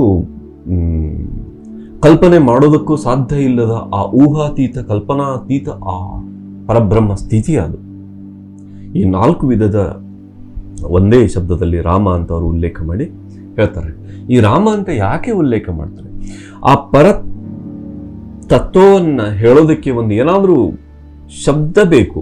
ಆ ಶಬ್ದದ ರೂಪದಲ್ಲಿ ಅದನ್ನು ಗ್ರಹಣ ಮಾಡಿದರೆ ಹೊರತು ನೀವು ರಾಮ ಅಂತ ಹೇಳಿದಾಗ ದಯವಿಟ್ಟು ನಮ್ಮ ಪರಿಕಲ್ಪನೆ ಇರುವಂಥ ಆ ದಶರಥ ಪುತ್ರ ರಾಮ, ದಶರಥ ಬೇಟ ರಾಮ ಅಂತ ನೀವು ಅದನ್ನು ದಯವಿಟ್ಟು ಅರ್ಥ ಮಾಡ್ಕೊಳ್ಬೇಕು. ಆಮೇಲೆ ಕಬೀರರು ಇದನ್ನೆಲ್ಲ ಹೇಳ್ತಿದ್ದಂಗೆ, ರಾಮ ಅಂತ ಯಾಕೆ ಬಂದು ಅಂತ ಹೇಳ್ತೀನಿ ನಿಮಗೆ. ಇದೆಲ್ಲ ಹೇಳ್ತಿದ್ದಂಗೆ ಬಂದವರೆಲ್ಲ ಕೇಳೋರು, ನಿನಗೇನು ಜ್ಞಾನೋದಯ ಆಗಿದೆ, ನಿನಗೇನು ಇದು ಸಿಕ್ಕಿದೆ, ಯಾವ ರೀತಿ ನೀನು ಹೇಳ್ತೀಯಾ, ನಿನಗೆ ಗುರು ಯಾರು ಅಂತ. ಕಬೀರ್ಗೆ ಗುರು ಏನು, ಗುರುನೇ ಬೇಕಾ ಅಂತ. ಆಲ್ರೆಡಿ ಅವ್ರಿಗೆ ಜ್ಞಾನೋದಯ ಆಗಿತ್ತು, ಇಲ್ಲ ಗುರು ಬೇಕು ಅದಕ್ಕೆ ಅಂತ. ಸರಿ, ಗುರುನ ಹುಡ್ಕೊಂಡು ಹೋದ್ರು. ಆಮೇಲೆ ಅವತ್ತು ಕಾಶಿಯಲ್ಲಿರೋರು ರಾಮಾನಂದ ಗುರು ಅಂತ, ಅವರು ಸ್ವೀಕಾರ ಮಾಡಲಿಲ್ಲ. ನೆನ್ಪಿಟ್ಕೊಡ್ರಿ, ಪುಸ್ತಕದಲ್ಲಿ ಏನಾದರೂ ಬರಲಿ, ಅವರು ಸ್ವೀಕಾರ ಮಾಡಲಿಲ್ಲ. ಅವರು ತಮ್ಮದೇ ಆದ ಪರಂಪರೆಯಲ್ಲಿದ್ದವರು. ಈ ಅಸ್ಪೃಶ್ಯ ವ್ಯಕ್ತಿಗೆ ಅವರು ಸ್ವೀಕಾರ ಮಾಡಲಿಲ್ಲ. ಕಬೀರರು ಗೊತ್ತಿದೆಯಲ್ಲ, ಮಹಾ ಹಠವಾದಿ, ಮಹಾ ಛಲವಾದಿ. ಅವರು ಆ ರಾಮಾನಂದರು ಬೆಳಗಿನ ಜಾವ ಗಂಗಾ ನದಿಗೆ ಹೋಗಿ ಸ್ನಾನ ಮಾಡಿಕೊಂಡು ಬರ್ತಿರ್ಬೇಕಾದ್ರೆ ಇವರು ನೀವು ಕಾಶಿಗೆ ಹೋದಾಗ ನೋಡಿದರೆ ಗೊತ್ತಾಗುತ್ತೆ, ದೊಡ್ಡ ದೊಡ್ಡ ಕಟ್ಟೆಗಳು, ಆ ಕಟ್ಟೆ ಮೇಲೆ ಮಲಗಿದ್ರು ಇವರು. ಸೊ ಇವರ ತಲೆ ಮೇಲೆ ಕಾಲ ಬಿದ್ದಾಗ ಅವ್ರ ಬಾಯಿಂದ ನಾನೇನೋ ತುಳಿದೆ ಅಂತ ಫೀಲಿಂಗಲ್ಲಿ ಅವರು ರಾಮ ರಾಮ ರಾಮ ಅಂತಂದರು. ಸೊ ಕಬೀರರು ಅದೇ ಓ ರಾಮ ಅಂತ ಅನ್ಬೇಕಾ ಇದಕ್ಕೆ ಅಂತ ಅಂದರು. ಹೊರತು ರಾಮ ಅಂದ ತಕ್ಷಣ ನೀವು ರಾಮಾಯಣದ ರಾಮ ಅಂತ ಪ್ಲೀಸ್ ಒಂದು ಲಿಮಿಟೆಡ್ ಕಲ್ಪನೆ, ಅದು ಒಂದು ಹಂತದ ಕಲ್ಪನೆ. ಯಾಕಂದ್ರೆ ಅವರೇ ಹೇಳ್ತಾರಲ್ಲ, ಮೊದಲನೇ ರಾಮ ದಶರಥ ಬೇಟ, ಮುಂದೆ 2ನೇದು 3ನೇದು 4ನೇವರೆಗೂ ಹೇಳ್ತಾರೆ. ಅದು ಒಂದು ಆ ಹಂತದಲ್ಲಿ. ಅದರ ಆಚೆ ನಾವು ಬರೋಣ ಈ ಪರಬ್ರಹ್ಮ ತತ್ವದಲ್ಲಿ. ಫ್ರೆಂಡ್ಸ್, ಕಬೀರ್ ಹೇಳ್ತಾರೆ, ಇದನ್ನ ನೀನು ಪಡ್ಕೋಬೇಕು ಅಂದ್ರೆ ಯಾವ ರೀತಿ ಪಡ್ಕೋಬೇಕು, ಅವರು ಸ್ಪಷ್ಟವಾಗಿ ಮಾರ್ಗ ಕೊಟ್ಟಿದ್ದಾರೆ. ಅವರು ಯಾವುದೇ ಮಂತ್ರೋಚ್ಚಾರಣೆ ಕೊಡಲಿಲ್ಲ, ಯಾವುದೇ ಗುರು ದೀಕ್ಷೆ ಹೇಳಲಿಲ್ಲ, ಮತ್ತು ಯಾವುದೇ ವಿಧಾನದ ಒಂದು ಕಾರ್ಯವಿಧಾನಗಳನ್ನು, ಧಾರ್ಮಿಕ ವಿಧಾನಗಳನ್ನು ಮಾಡೋದಕ್ಕೆ ಹೇಳಿಲ್ಲ. ಏನೇನು ನಮಗೆ ಕಷ್ಟ ನೀಡಲಿಲ್ಲ. ಅವ್ರಿಗೆ ಹೇಗೆ ನೇರವಾಗಿ ಆ ಪರಬ್ರಹ್ಮ ತತ್ವದಿಂದ ದೊರೆತಿತ್ತೋ ಅದನ್ನೇ ಕೊಟ್ಬಿಟ್ರು. ಅವ್ರು ಹೇಳಿದ್ರು, ಸಬ ಸಾಸೋಂಕೆ ಸಾಸ್ಮೈ, ಎಲ್ಲ ಶ್ವಾಸಗಳ ಶ್ವಾಸದಲ್ಲಿ. ಮೊದಲನೇ ಪದ್ಯ ಕೇಳಿದ್ರಲ್ಲ ನೀವು, ಮೌಕ ಕಹ ಡೂಂಡೆ ಬಂದೆ ಮೈ ತೋ ತೇರೆ ಪಾಸ್ಮೆ, ನಾಮೈ ಮಂದಿರ್ ನಾಮೈ ಮಸ್ಜಿದ್ ನಾ ಕಾಬಾ ಕೈಲಾಸ್ಮೆ ಅಂತ ಹೇಳುವಾಗ ಕೊನೆಗೆ ಹೇಳ್ತಾರಲ್ಲ, ಕಹತ ಕಬೀರ ಸುನಭೈ ಸಾಧು, ಸಾಧನೆ ಮಾಡುವವರೇ ದಯವಿಟ್ಟು ಕೇಳಿ. ಕಬೀರ್ ಹೇಳ್ತಾ ಇದ್ದಾರೆ, ಕಬೀರ್ ಹೇಳ್ತಾ ಇದ್ದಾನೆ ಏನು, ಸಬ ಸಾಸೋಂಕೆ ಸಾಸ್ಮೆ, ಎಲ್ಲ ಶ್ವಾಸಗಳ ಶ್ವಾಸದಲ್ಲಿ. ಎಲ್ಲ ಶ್ವಾಸಗಳ ಶ್ವಾಸದಲ್ಲಿ ಅಂದ್ರೆ ಏನಿದರ ಅರ್ಥ? ನಾವೆಲ್ಲರೂ ಉಸಿರಾಡ್ತಾ ಇದೀವ? ಎಸ್, 100%. ಹಾಗಾದ್ರೆ ಆ ಉಸಿರನ್ನ ನಾವು ಉಪಯೋಗ ಮಾಡಿದೀವ? ಇಲ್ಲ. ಅದು ತನ್ನಷ್ಟಕ್ಕೆ ತಾನೇ ನಡೀತಾ ಇದೆ. ಅದು ನಮ್ಮ ದೇಹದಲ್ಲಿ ಅದು ಪ್ರಾಣಶಕ್ತಿಯನ್ನು ಅಥವಾ ಆಕ್ಸಿಜನ್ ಅನ್ನು ಅದು ಎಷ್ಟು ಬೇಕೋ ದೈಹಿಕ ಚಲನವಲನೆಗೆ ಕೊಡ್ತಾ ಇದೆ. ಬಟ್ ಅದರ ಆಚೆ ನಮಗೆ ಗೊತ್ತಿಲ್ಲ. ಸೊ ಅದರ ಆಚೆ ಏನಾದರೂ ಸ್ವಲ್ಪ ಇದ್ದರೆ ಯೋಗಾಸನ ಪ್ರಾಣಾಯಾಮದವರು ಸ್ವಲ್ಪ ಹೆಚ್ಚಿನ ಉಸಿರನ್ನು ಪಡ್ಕೊಂಡು ದೇಹಕ್ಕೆ ಹೆಚ್ಚಿನ ಪ್ರಾಣಶಕ್ತಿಯನ್ನು ಕೊಟ್ಟಿದ್ದಾರೆ ಇದು. ಬಟ್ ಅದರ ಆಚೆ ಕಬೀರ್ ಹೇಳುವ ಸೂಕ್ಷ್ಮ ಶಕ್ತಿಯನ್ನು ಪಡ್ಕೊಳ್ಳೋದು ಏನು ಅಂತ ರಹಸ್ಯ ನೋಡ್ಕೊಳ್ಳಿ. ಸಬ್ ಸಾಸೋಂಕೆ ಸಾಸ್ಮೆ, ಎಲ್ಲ ಶ್ವಾಸಗಳ ಶ್ವಾಸದಲ್ಲಿ. ಎಲ್ಲ ಶ್ವಾಸಗಳ ಅಂದ್ರೆ ಇದೇನು ಬಂತು ಮತ್ತೆ ಹುಟ್ಟಿನಿಂದ? ಫ್ರೆಂಡ್ಸ್, ಒಂದು ಪರಮ ಸತ್ಯ, ಜೀವನ ನಾವು ಎಲ್ಲಿಂದ ಶುರು ಆಗುತ್ತೆ ಅಂತ ನೋಡಿದಾಗ ಎಲ್ಲರೂ ಹೇಳ್ತಾರೆ ನಾವು ತಾಯಿಯ ಗರ್ಭದಿಂದ ಹುಟ್ಟಿದ ಮೇಲೆ ನಮ್ಮ ಜೀವನ ಶುರು ಆಗುತ್ತೆ ಅಂತ. ಸ್ವಲ್ಪ ದಯವಿಟ್ಟು ನೆನಪಿಟ್ಕೊಳ್ಳಿ, ತಾಯಿಯ ಗರ್ಭದಿಂದ ನಾವು ಹುಟ್ಟಿದ ಮೇಲೆ ಜೀವನ ಶುರು ಆಗೋದು ನಾವು ಉಸಿರಾಡೋದಕ್ಕೆ ಶುರು ಮಾಡಿದರೆ ಮಾತ್ರ. ನಾವು ಉಸಿರಾಡೋದಕ್ಕೆ ಶುರು ಮಾಡದೇ ಇದ್ರೆ ಅಲ್ಲಿ ಜೀವನ ಶುರು ಆಗದೆ ಮುಗಿದು ಹೋಗುತ್ತೆ. ಡಾಕ್ಟರ್ ಹೇಳ್ತಾರೆ ಬಾಡಿ ತಗೊಂಡು ಹೋಗ್ರಿ ಅಂತ, ಬೇಬಿ ಅನ್ನೋದಿಲ್ಲ. ಮಗು ಉಸಿರನ್ನ ಶುರು ಮಾಡಿದ್ರೆ ಮಾತ್ರ ಅಲ್ಲಿಂದ ಜೀವನ ಶುರು. ಅಂದ್ರೆ ನಮ್ಮ ಜೀವನ ಶುರು ಆಗೋದು ನಾವು ಮೊಟ್ಟ ಮೊದಲು ಶ್ವಾಸವನ್ನು ತಗೊಂಡಾಗ. ಓಕೆ, ಜೀವನ ಮುಗಿಯೋದು ಕೊಟ್ಟ ಕೊನೆಗೆ ನಾವು ಶ್ವಾಸವನ್ನು ಹೊರಗೆ ಬಿಟ್ಟಾಗ. ಅಂದ್ರೆ ಮೊದಲೇ ತಗೊಂಡಿರೋ ಶ್ವಾಸವನ್ನ ಕೊನೆಯದಾಗಿ ನಾವು ಬಿಟ್ಬಿಡ್ತೀವಿ. ಆ ಶ್ವಾಸವನ್ನು ಬಿಟ್ಬಿಟ್ಟಾಗ ಅಂದ್ರೆ ನಮ್ಮ ಎಂಟೈರ್ ಜೀವನದ ಈ ಒಂದು ಅವಧಿ ಇದೆಯಲ್ಲ, ಏನಿದು ಜೀವನದ ಅವಧಿ ಅಂದ್ರೆ ನಾವು ಮೊದಲನೇ ಶ್ವಾಸವನ್ನು ತಗೊಂಡ್ಮೇಲೆ ಕೊನೆಯ ಶ್ವಾಸವನ್ನು ಬಿಡುವವರೆಗೆ ಒಂದು ಶ್ವಾಸೋಚ್ಛ್ವಾಸದ ಪ್ರಕ್ರಿಯೆ ಇದೆಯಲ್ಲ, ಈ ಶ್ವಾಸೋಚ್ಛ್ವಾಸದ ಪ್ರಕ್ರಿಯೆಯೇ ನಮ್ಮ ಜೀವನ. ದಿನಕ್ಕೆ ಸುಮಾರು 21,600 ಸಲ ಒಬ್ಬ ಮನುಷ್ಯ ಉಸಿರಾಡಿದ್ರೆ ಎಂಟೈರ್ ಅವನ ಬದುಕಿನ ದಿನಗಳಲ್ಲಿ ಎಷ್ಟು ಉಸಿರಾಡ್ತಾನೋ ಅದು ಅವನ ಬದುಕಿನ. ಈಗ ಸಪೋಸ್ ಒಬ್ಬ ಮನುಷ್ಯನಿಗೆ ಒಂದು 100 ಉಸಿರಿದೆ ಅಂತ ಇಟ್ಕೊಳ್ಳಿ, ಈ ಜೀವನದಲ್ಲಿ ಅವನು ಪಡಿಬೇಕಾದದ್ದು ಪಡ್ಕೊಂಡಿದ್ದು. ಅವನು ವರ್ಷಕ್ಕೊಂದು ಉಸಿರಾಟ ಮಾಡಿದ್ರೆ 100 ವರ್ಷ ಬದುಕ್ತಾನೆ. ಈಗ ಆಮೆ ಉಸಿರಾಡೋದು 2-3 ನಿಮಿಷಕ್ಕೊಂದು, ಅದು ನೋಡಿ 300 ವರ್ಷ ಬದುಕುತ್ತೆ. ಕನಿಷ್ಠ 1 ನಿಮಿಷದ ಮೇಲೆ ಎಷ್ಟೋ ಈ ಹಾವು, ಆನೆಗಳು, ಇವು ನೀವು ನೋಡ್ತೀರಿ ಉಸಿರಾಡೋ ಕೆಲವೊಂದು ಪ್ರಾಣಿಗಳನ್ನು ಎಷ್ಟು ಶಾರ್ಟ್ ಆಗಿ ಉಸಿರಾಡ್ತಾವೋ ಅಷ್ಟು ಆಯುಷ್ಯ ಕಡಿಮೆ. ಈಗ ನಾಯಿ ನೋಡಿ ಎಷ್ಟು ಫಾಸ್ಟ್ ಆಗಿ ಉಸಿರಾಡುತ್ತೆ, ಅಷ್ಟು ಆಯುಷ್ಯ ಕಡಿಮೆ. ಈಗ ನಿಮಗೂ ಕೂಡ ಉಸಿರಾಟ ಇದೆ, ಅದನ್ನು ಹೇಗೆ ನೀವು ಉಪಯೋಗ ಮಾಡ್ಕೊಳ್ತೀರಾ ಅನ್ನೋದ್ರ ಮೇಲೆ ನಿಮ್ಮ ಜೀವನ. ಸೊ ಇಲ್ಲಿ ಕಬೀರ್ ಹೇಳೋದು ಏನು ಅಂದರೆ, ಎಲ್ಲ ಶ್ವಾಸಗಳ ಶ್ವಾಸದಲ್ಲಿ ಅಂದರೆ ಏನು, ನಾವೇನು ಉಸಿರಾಡ್ತಾ ಇದ್ದೀವಲ್ಲ ಅದು ಏನು ಮಾಡುತ್ತೆ ನಮಗೆ, ಆ ಶ್ವಾಸದ ಒಂದು ರಾಸಾಯನಿಕ ಒಂದು ಪರಿವರ್ತನೆ, ಒಂದು ಮಹಾಪರಿವರ್ತನೆ, ರಾಸಾಯನಿಕ ಪರಿವರ್ತನೆ ಆಚೆಯ ಒಂದು ಸ್ಥಿತಿಯನ್ನು ಹೇಳ್ತೀವಿ ನಿಮಗೆ. ಈ ನಮ್ಮ 5 ಇಂದ್ರಿಯಗಳು, ಪಂಚೇಂದ್ರಿಯಗಳು ಹೊರಗಡೆ ಜ್ಞಾನವನ್ನ ನಮಗೆ ನೀಡ್ತವೆ. ಹೊರಗಡೆಯಿಂದ ನೋಡ್ತೀವಿ, ಹೊರಗಡೆಯಿಂದ ಕೇಳ್ತೀವಿ, ಹೊರಗಡೆ ಮಾತಾಡ್ತೀವಿ, ಈ ಹೊರಗಡೆ ಜ್ಞಾನವನ್ನ ನೀಡ್ತವೆ. ಹಾಗಾದ್ರೆ ಉಸಿರು ಏನ್ ಮಾಡುತ್ತೆ ನಮ್ಗೆ? ನೋಡ್ರಿ, ಒಂದು ಸ್ವಲ್ಪ ಕಣ್ಮುಚ್ಚಿ ಸ್ವಲ್ಪ ಉಸಿರನ್ನ ಗಮನಿಸೋದಕ್ಕೆ ಶುರು ಮಾಡಿ. ನಿಮ್ಮ 5 ಇಂದ್ರಿಯಗಳ ಚಟುವಟಿಕೆ ಎಲ್ಲ ಸ್ಥಗಿತ ಆಗಿ ಹೋಗಿ ನೀವು ಉಸಿರಿನ ಜೊತೆ ಒಳಗೆ ಹೋಗೋದು, ಉಸಿರಿನ ಜೊತೆ ಹೊರಗೆ ಬರೋದು, ಈ ಪ್ರಾಸೆಸ್ ಶುರು ಆಗುತ್ತೆ. ಈ ಪ್ರಾಸೆಸ್ ಶುರು ಆದಾಗ ಆ ಉಸಿರು ಎಷ್ಟು ಒಳಗೆ ತಗೊಂಡು ಹೋಗುತ್ತೆ ಅಂದರೆ, ಈ ಹೊರಗಡೆ ಎಷ್ಟು ಅನಂತ ಕೋಟಿ ಬ್ರಹ್ಮಾಂಡ ಸ್ಥಿತಿ ಇದೆಯೋ ಅಷ್ಟೇ ಅನಂತ ಕೋಟಿ ಬ್ರಹ್ಮಾಂಡ ಸ್ಥಿತಿ ನಮ್ಮೊಳಗೂ ಇದೆ, ಅಷ್ಟೇ ಪರಮ ಪ್ರಕಾಶ ಇದೆ, ಅಷ್ಟೇ ದಿವ್ಯ ಜ್ಞಾನ ಇದೆ ಅನ್ನೋದು ನೀವು ಉಸಿರಿನ ಮೂಲಕ ಒಳಗೆ ಹೋದಂಗೆ ಹೋದಂಗೆ ಹೋದಂಗೆ ಹೋದಂಗೆ ಹೋದಂಗೆ ಹೋದಂಗೆ ಹೋದಂಗೆ ಹೋದಂಗೆ ಹೋದಂಗೆ ಅರ್ಥ. ಅಲ್ಲಿ ನೀವು ಒಳಗಡೆ ಹೋದಾಗ ಸಬ್ ಸಾಸೋಂಕೆ ಸಾಸ್ಮೆ, ಎಲ್ಲ ಶ್ವಾಸಗಳ ಶ್ವಾಸದಲ್ಲಿ. ಹಾಗಾದ್ರೆ ಎಲ್ಲ ಶ್ವಾಸಗಳ ಶ್ವಾಸದಲ್ಲಿ ಅಂದ್ರೆ ಏನು? ಉದಾಹರಣೆಗೆ ಒಂದು ಉಸಿರನ್ನ ತಗೊಳ್ಳೋಣ. ಒಂದು ಉಸಿರನ್ನ ತಗೊಂಡ್ರೆ ಆ ಉಸಿರಿಗೆ 4 ಭಾಗ ಇಲ್ಲ ರೀ, ಉಸಿರಿಗೆ 2 ಭಾಗ, ಉಚ್ಛ್ವಾಸ ನಿಶ್ವಾಸ. 100% ಟ್ರೂ. ಮುಖ್ಯವಾಗಿ ಉಸಿರಿಗೆ 2 ಭಾಗ. ಆ ಉಚ್ಛ್ವಾಸ ಉಸಿರನ್ನ ತಗೊಳ್ತೀವಿ ಮತ್ತು ನಿಶ್ವಾಸ ಉಸಿರನ್ನ ಹೊರಗೆ ಬಿಡ್ತೀವಿ. ಸೊ ಇಲ್ಲಿರೋದು ಮುಖ್ಯ, ಉಸಿರನ್ನ ತಗೊಂಡ್ಮೇಲೆ ವಾಪಸ್ ಬರೋಕ್ಕಿಂತ ಮುಂಚೆ ಒಂದು ಬಿಂದು, ಒಂದು ಗ್ಯಾಪ್ ಇದೆ. ಉಸಿರು ಹೊರಗೆ ಬಂದ್ಮೇಲೆ ಮತ್ತೆ ವಾಪಸ್ ತಗೊಳ್ಳುವಾಗ, ನಿಶ್ವಾಸ ಆದ್ಮೇಲೆ ಉಚ್ಛ್ವಾಸ ಆಗೋಕ್ಕಿಂತ ಮುಂಚೆ ಒಂದು ಗ್ಯಾಪ್ ಇದೆ. ಆ ಗ್ಯಾಪ್ ಇದೆಯಲ್ಲ, ಅದು ಎಲ್ಲ ಶ್ವಾಸಗಳ ಮಧ್ಯದ ಬಿಂದು. ಅದು ಇಟ್ಸ್ ಎ ಟರ್ನಿಂಗ್. ಅಲ್ಲೊಂದು ಸ್ಪೇಸ್ ಇದೆ. ಉಚ್ಛ್ವಾಸ ನಿಶ್ವಾಸ ಪ್ರಕ್ರಿಯೆ ಆ ಕ್ಷಣದಲ್ಲಿ ಒಂದು ಕ್ಷಣ ಉಸಿರಾಟ ಇರೋದಿಲ್ಲ. ಆ ಕ್ಷಣ ಅದು ಇದೆಯಲ್ಲ, ಅದು ನಮ್ಮನ್ನ ಆ ನಿರ್ವಿಕಲ್ಪ ಸ್ಥಿತಿಗೆ ತಗೊಂಡೋಗುವಂಥ ಸ್ಥಿತಿ. ನಾವು ಉಸಿರನ್ನ ಗಮನಿಸ್ತಾ ಗಮನಿಸ್ತಾ ಹೋದಂತೆ ಉಚ್ಛ್ವಾಸನೂ ಕಮ್ಮಿ ನಿಧಾನ ಆಗ್ತೈತಿ, ನಿಶ್ವಾಸನೂ ಕಮ್ಮಿ ಆಗ್ತೈತಿ, ನಿಧಾನ ಆಗ್ತೈತಿ. ಎರಡೂ ಉಚ್ಛ್ವಾಸ ನಿಶ್ವಾಸ ನಿಧಾನ ನಿಧಾನ ನಿಧಾನ ನಿಧಾನ ನಿಧಾನ ನಿಧಾನ ಆಗ್ತಾ ಒಂದಿನ್ನೇನು ಭ್ರುಕುಟಿಯ ಮಧ್ಯೆ ಒಂದು ಸಣ್ಣ ಬೆಳೆ ಕಾಳಷ್ಟು ಬಿಂದುವಿನಲ್ಲಿ ಉಸಿರು ಇದೆಯೋ ಇಲ್ವೋ ಅನ್ನೋಷ್ಟು ಇದ್ದು ಅಲ್ಲಿಂದ ನೀವು ಥಟ್ಟಂತ ಅದರಾಚೆ ಹೋಗಿಬಿಡ್ತೀರಿ. ಅದು ಸಬ್ ಸಾಸೋಂಕೆ ಸಾಸ್ಮೇ, the secret of breathing, the secret of breath, the energy of breath, the hidden energy of breath ಇರೋದು ಅಲ್ಲಿ, ಆ ಬಿಂದುವಿನಲ್ಲಿ. ಅಲ್ಲಿ ಅನಂತ ಕೋಟಿ ವರ್ಷ ಇದ್ರು, ಒಂದು ಕ್ಷಣ ಇದ್ರು, ಎರಡೂ ಅಷ್ಟೇ ವ್ಯತ್ಯಾಸ. ಅಲ್ಲಿ ಸಮಯಾತೀತ ಸ್ಥಿತಿ ಇದೆ, ನಿರ್ವಿಕಲ್ಪ ಸ್ಥಿತಿ ಇದೆ.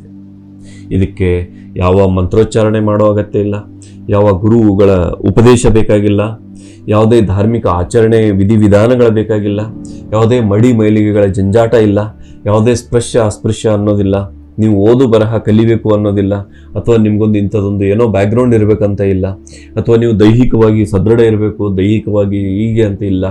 ಒಂದು ಸಾಮಾನ್ಯ ಜ್ಞಾನ, ನಿಮಗೆ ನಿಮ್ಮ ಉಸಿರನ್ನು ಗಮನಿಸುವಷ್ಟು ಪರಿಜ್ಞಾನ ಇದ್ದರೆ ಸಾಕು, ನೀವು ಪರಬ್ರಹ್ಮ ಸ್ಥಿತಿಯನ್ನ ತಲುಪಬಲ್ಲಿರಿ. ಇದು ಕಬೀರ್ರಿಂದ ಜಗತ್ತಿಗೆ ಸಿಕ್ಕಿರುವ ಸಂದೇಶ. ಯಾಕಂದ್ರೆ ಕಬೀರ್ಗೆ ಅಕ್ಷರ ಜ್ಞಾನ ಇಲ್ಲ. ಅವರು ಯಾರಿಗೆ ಹೇಳ್ತಾ ಇದ್ದಾರೆ ಅಂದ್ರೆ, ಯಾರು ಅಕ್ಷರ ಜ್ಞಾನ ಇಲ್ಲದ ವ್ಯಕ್ತಿ ಕೂಡ ಇದನ್ನ ಕೇಳಿದ್ರೆ ಅಪರಬ್ರಹ್ಮ ಸ್ಥಿತಿಯನ್ನ ಪಡ್ಕೋಬೇಕು ಅನ್ನೋ ಆ ಸ್ಥಿತಿಯಿಂದ ಅವರು ಹೇಳ್ತಾ ಇದ್ದಾರೆ. ಸಬ್ ಸಾಸೋಂಕೆ ಸಾಸ್ಮೆ, ಎಲ್ಲ ಶ್ವಾಸಗಳ ಶ್ವಾಸದಲ್ಲಿ. ನಾವು ಸಹಜವಾಗಿ ಸರಳವಾಗಿ, ಈಗಾಗಲೇ ನೀವು ಈ PMC ಚಾನಲಲ್ಲಿ ಈ ಮೆಥಡ್ ಆನಾಪಾನಸತಿ ಉಚ್ಛ್ವಾಸ ನಿಶ್ವಾಸ ಪ್ರಕ್ರಿಯೆ ಆ ಮೆಥಡನ್ನು ಬ್ರಹ್ಮರ್ಷಿ ಪಿತಾಮಹ ಪತ್ರಿಜಿಯವರು ಮತ್ತು ನಮ್ಮ ಜೊತೆ ಇರುವಂಥ ಎಲ್ಲ ಮಾಸ್ಟರ್ಸು ನಿಮ್ಗೆ ಅದನ್ನು ಟೀಚ್ ಮಾಡಿರ್ತಾರೆ, ಮಾಡ್ತಾ ಇರ್ತಾರೆ. ಸೊ ಈಗ ಹೀಗೆ ನಾವು ಈ ಉಸಿರನ್ನು ಗಮನಿಸ್ತಾ ಒಳಗೆ ಹೋದರೆ ಅಲ್ಲಿ ನಮಗೆ ನಿಧಾನ ನಿಧಾನ ನಿಧಾನ ನಿಧಾನ ನಿಧಾನ ಎಲ್ಲ ನಮಗೆ ಅರಿವು ಮೂಡ್ತಾ ತಿಳಿವು ಮೂಡ್ತಾ ಹಾಗೇ ಹೋಗ್ತಾ ಇರುತ್ತೆ. ಇದು ಹೇಗೆ ಹೋಗುತ್ತೆ ಅನ್ನೋದು ಹಾಗೆ ಒಂದ್ಸಲ ಮತ್ತೊಮ್ಮೆ ಈ ಕಬೀರ್ ಸ್ವಲ್ಪ ಈ ವಿಸ್ಡಮ್, ಒಂದು ಬೇಸಿಕ್ ವಿಸ್ಡಮ್ ನಾವು ತಿಳ್ಕೊಂಡ್ಮೇಲೆ ಅದನ್ನು ಬೇಕಿದ್ರೆ ತಿಳ್ಕೊಳ್ಳೋಣ. ಈಗ ಕಬೀರ್ ಏನು ಹೇಳ್ತಾರೆ, ಈ ಪ್ರಕ್ರಿಯೆಯನ್ನು ಪಡ್ಕೋ ಅಂತ ಹೇಳ್ತಾರೆ. ಜನ ಇಂಥ ಸಾದಾ ಮಾತಿಗೆ ಕೇಳಲಿಲ್ಲ. ತಮ್ಮ ಮಂದಿರ, ತಮ್ಮ ಮಸೀದೆ ಇದರೊಳಗೆ ಇದ್ರು ಅವರು. ಆಮೇಲೆ ಇನ್ನೂ ಒಂದು ಹಂತದಲ್ಲಿ ಮುಂದೆ ಹೋಗಿ ಹೇಳ್ತಾರೆ, ಸಾವಿರಾರು ಅವರ ದೋಹೆಗಳು ಪದ್ಯಗಳಲ್ಲಿ ಇನ್ನೂ ಒಂದು ಹಂತದಲ್ಲಿ ಮುಂದೆ ಹೋಗಿ ಹೇಳ್ತಾರೆ. ತಿಲ್ ಮಾಹಿ ತೇಲ್ ಹೈ ಚಕಮಕ ಮಾಹಿ ಆಗ್ ತೇರಾ ಸಾಯಿ ತುಜ್ಮೆ ಜಾಗಿ ಸಕೈತೋ ಜಾಗ್. ಎಂತ ಅದ್ಭುತ ದೋಹೆ ನೋಡ್ರಿ. ಹೇಗೆ ಎಳ್ಳು ಕಾಳಿದೆಯೋ, ಎಳ್ಳು ಕಾಳಿನಲ್ಲಿ ಎಣ್ಣೆ ಇರುವಂತೆ ಎಳ್ಳು ಕಾಳಿನಲ್ಲಿ ಎಣ್ಣೆ ಇರುವಂತೆ, ತಿಲ್ ಮಾಹಿ ತೇಲ್ ಹೇ, ಎಳ್ಳು ಕಾಳಿನಲ್ಲಿ ಎಣ್ಣೆ ಇದೆ. ಚಕಮಕ ಮಾಹಿ ಆಗ್, ಆ ಚಕಮಕ ಪತ್ಥರ್, ಆ ಕಲ್ಲು, ಚಕಮಕಿ ಕಲ್ಲು ಇರ್ತೈತ್ರಿ, ಅದು ಹಿಂಗ್ ಹಿಂಗ್ ಹೊಡೆದ್ರೆ ಸಾಕು, ನೋಡಿದೀವಿ ನಾವೆಲ್ಲರೂ, ಹೀಗೆ ಹೊಡೆದ್ರೆ ಅದು ಕಿಡಿ ಇರ್ತೈತೆ ಅದಕ್ಕೆ. ಚಕಮಕ ಮಾಹಿ ಆಗ್, ಆ ಕಲ್ಲಿನೊಳಗೆ ಬೆಂಕಿ ಇದೆ. ತೇರಾ ಸಾಯಿ ತುಜ್ಮೆ, ಅದೇ ರೀತಿ ನಿನ್ನ ಭಗವಂತ ಕೂಡ ನಿನ್ನೊಳಗೆ ಇದ್ದಾನೆ. ಜಾಗಿ ಸಕೈತೋ ಜಾಗ್, ನೋಡ್ರಿ ಈ ವರ್ಡ್ ಬಹಳ ಇಂಪಾರ್ಟೆಂಟ್. ನೀನು ಎಚ್ಚರಗೊಳ್ಳೋ ನಿದ್ರೆಗೊಳ್ಳು, ಇಟ್ಸ್ ಯುವರ್ ಚಾಯ್ಸ್. ನೀನು ಎಚ್ಚರಗೊಳ್ಬೇಕಷ್ಟೇ. ಕಬೀರ್ರು ನಾನು ನಿನ್ನ ಎಚ್ಚರಗೊಳಿಸ್ತೀನಿ ಅಂತ ಹೇಳ್ತಾ ಇಲ್ಲ, ನೀನು ಎಚ್ಚರಗೊಳ್ಳೋದಕ್ಕೆ ನಾನು ನಿನಗೆ ಹೆಲ್ಪ್ ಮಾಡ್ತೀನಿ ಅಂತ ಹೇಳ್ತಾ ಇಲ್ಲ. ನಿನಗೆ ಎಚ್ಚರಗೊಳ್ಳೋ ಅಪೇಕ್ಷೆ ಇದ್ದರೆ, ಇಚ್ಛೆ ಇದ್ದರೆ, ಶಕ್ತಿ ಇದ್ದರೆ, ಇಚ್ಛಾ ಶಕ್ತಿ ನಿನ್ನೊಳಗಿದ್ದರೆ, ಜಾಗಿ ಸಕೈ, if at all it is possible to you, ನಿನಗೆ ಆ ಎಚ್ಚರಗೊಳ್ಳುವ ಸ್ಥಿತಿ ಇದ್ದರೆ ನೀನು ಎಚ್ಚರಗೊಳ್ಳು. ಜಾಗಿ ಸಕೈತೋ ಜಾಗ್, ಅಪ್ಪೋ ದೀಪೋ ಭವ ಅಂತ ಏನು ಗೌತಮ್ ಬುದ್ಧ ಹೇಳ್ತಾರೆ, ನಿನಗೆ ನೀನೇ ಬೆಳಕಾಗುವಂತ. ಹಾಗೆ ಕಬೀರ್ದು, ಎಸ್, ನಿನಗೆ ಇಚ್ಛೆ ಇದ್ರೆ ನೀನು ಎಚ್ಚರಗೊಳ್ಳು, ನಿನ್ನೊಳಗೆ ಭಗವಂತ ಇದ್ದಾನೆ ಅಂತ ಕಬೀರ್ ಹೇಳಿದ್ರು. ನೋಡ್ರಿ, ನಾವು ಭಾರತದಲ್ಲಿ ಓದ್ತೀವಿ, ಬುದ್ಧ ಮಹಾವೀರರು ರಾಜ್ಯ ತೊರೆದು ಜ್ಞಾನೋದಯ ಪಡ್ಕೊಂಡು, ಅರಣ್ಯಕ್ಕೆ ಹೋಗಿ ಜ್ಞಾನೋದಯ ಪಡ್ಕೊಂಡು, ತಪಸ್ ಮಾಡಿ ಜ್ಞಾನೋದಯ ಪಡ್ಕೊಂಡು ವಾಪಸ್ ಬಂದರೆ ಸಾವಿರಾರು ಜನ ಅವರಿಗೆ ಸೇರ್ತಿದ್ರು. ರಾಜರು ಬಂದು ನಮಸ್ಕಾರ ಮಾಡ್ತಾ ಇದ್ರು. ಮತ್ತೆ ಎಲ್ಲರೂ, ಇಡೀ ಊರ ಪ್ರಮುಖರು, ಇಡೀ ಇದೆಲ್ಲ ಸೇರ್ತಿತ್ತು, ದೊಡ್ಡ ಸಭೆ ಅಂತ ಓದ್ತೀವಿ ನಾವು. It is very natural friends. ಅದರ ಅರ್ಥ ನಾನು ಅವ್ರಿಗೆ ಇದು ಮಾಡ್ತಾ ಇಲ್ಲ. ಯಾಕೆಂದ್ರೆ ಆ ಭಾಗದಲ್ಲಿ ಅವ್ರು ಏನು ತಿರುಗಾಡಿದಾರೋ ಅವರೆಲ್ಲರೂ ಸಂಬಂಧಿಕರೇ ರಾಜರು. ಅವ್ರ ಚಿಕ್ಕಪ್ಪ, ತಾತ, ಮಾವ, ಅಜ್ಜ, ಯಾರೋ ಒಬ್ರು ರಾಜರು, ಅವರಿಗೆ ರಾಜ ಪರಿವಾರದಿಂದ ಬಂದಂಥವ್ರು ಅವರು. ಸೊ ಇವರು ಎಷ್ಟೇ ಸ್ಥಿತಿಯಲ್ಲಿದ್ರು ರಾಜ ಪರಿವಾರದವರು, ಅವರು ಈ ಇದು ಅಂತ ಅವರು ಬರ್ತಿದ್ರು ಅವರೆಲ್ಲ.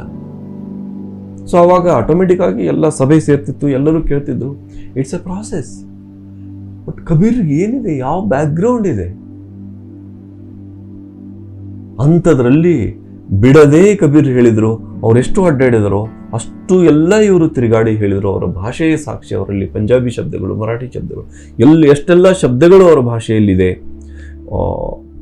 ಅದನ್ನು ನೋಡಿದರೆ ಅವರು ಎಷ್ಟು ಎಲ್ಲ ಕಡೆ ತಿರುಗಾಡಿ ಹೇಳಿದರು. ಅವರ ಸದುಕ್ಕಡಿ ಭಾಷಾ ಅಂತ ನಾವು ಹೇಳ್ತೀವಿ, ಅಂದರೆ ಮಿಕ್ಸ್ಡ್ ಲ್ಯಾಂಗ್ವೇಜ್. ಅದು ಎಲ್ಲ ರಾಜ್ಯಗಳ ಭಾಷೆಯ ಶಬ್ದಗಳು ಅಲ್ಲಿ ಅವರ ಭಾಷೆಯಲ್ಲಿವೆ. ತಿರುಗಾಡಿ ಹೇಳಿದರು, ಜನ ಕಿವಿಗೆ ಹಾಕೊಳ್ಳಿಲ್ಲ. ಆಮೇಲೆ ಕಬೀರ್ಗೆ ಈ ಜನಕ್ಕೆ ತಿಳಿಸಿ ಹೇಳಬೇಕಲ್ಲ, ಅವಾಗ ಇನ್ನೂ ಒಂದು ಹಂತಕ್ಕೆ ಮುಂದೆ ಹೋಗಿ ಬಹಳ ಹೇಳ್ತಿದ್ರು. ಹಿಂದುವನ್ ಕಿ ಹಿಂದುವಾಯಿ ದೇಕಿ, ತುರ್ಕನ್ ಕಿ ತುರ್ಕಾಯಿ, ದೋ ರಾಹನ ಪಾಯೆ. ನೀವು ಹಿಂದೂಗಳು ಅನ್ಕೊಂಡವರು ನೀವೇನ್ ಮಾಡ್ತಾ ಇದ್ದೀರಿ, ನಿಮ್ಮನ್ನು ನೋಡಿದ್ದೀನಿ. ಮುಸಲ್ಮಾನರು ಅನ್ಕೊಂಡವರು ನೀವೇನ್ ಮಾಡ್ತಾ ಇದ್ದೀರಿ, ನಿಮ್ಮನ್ನು ನೋಡಿದ್ದೀನಿ.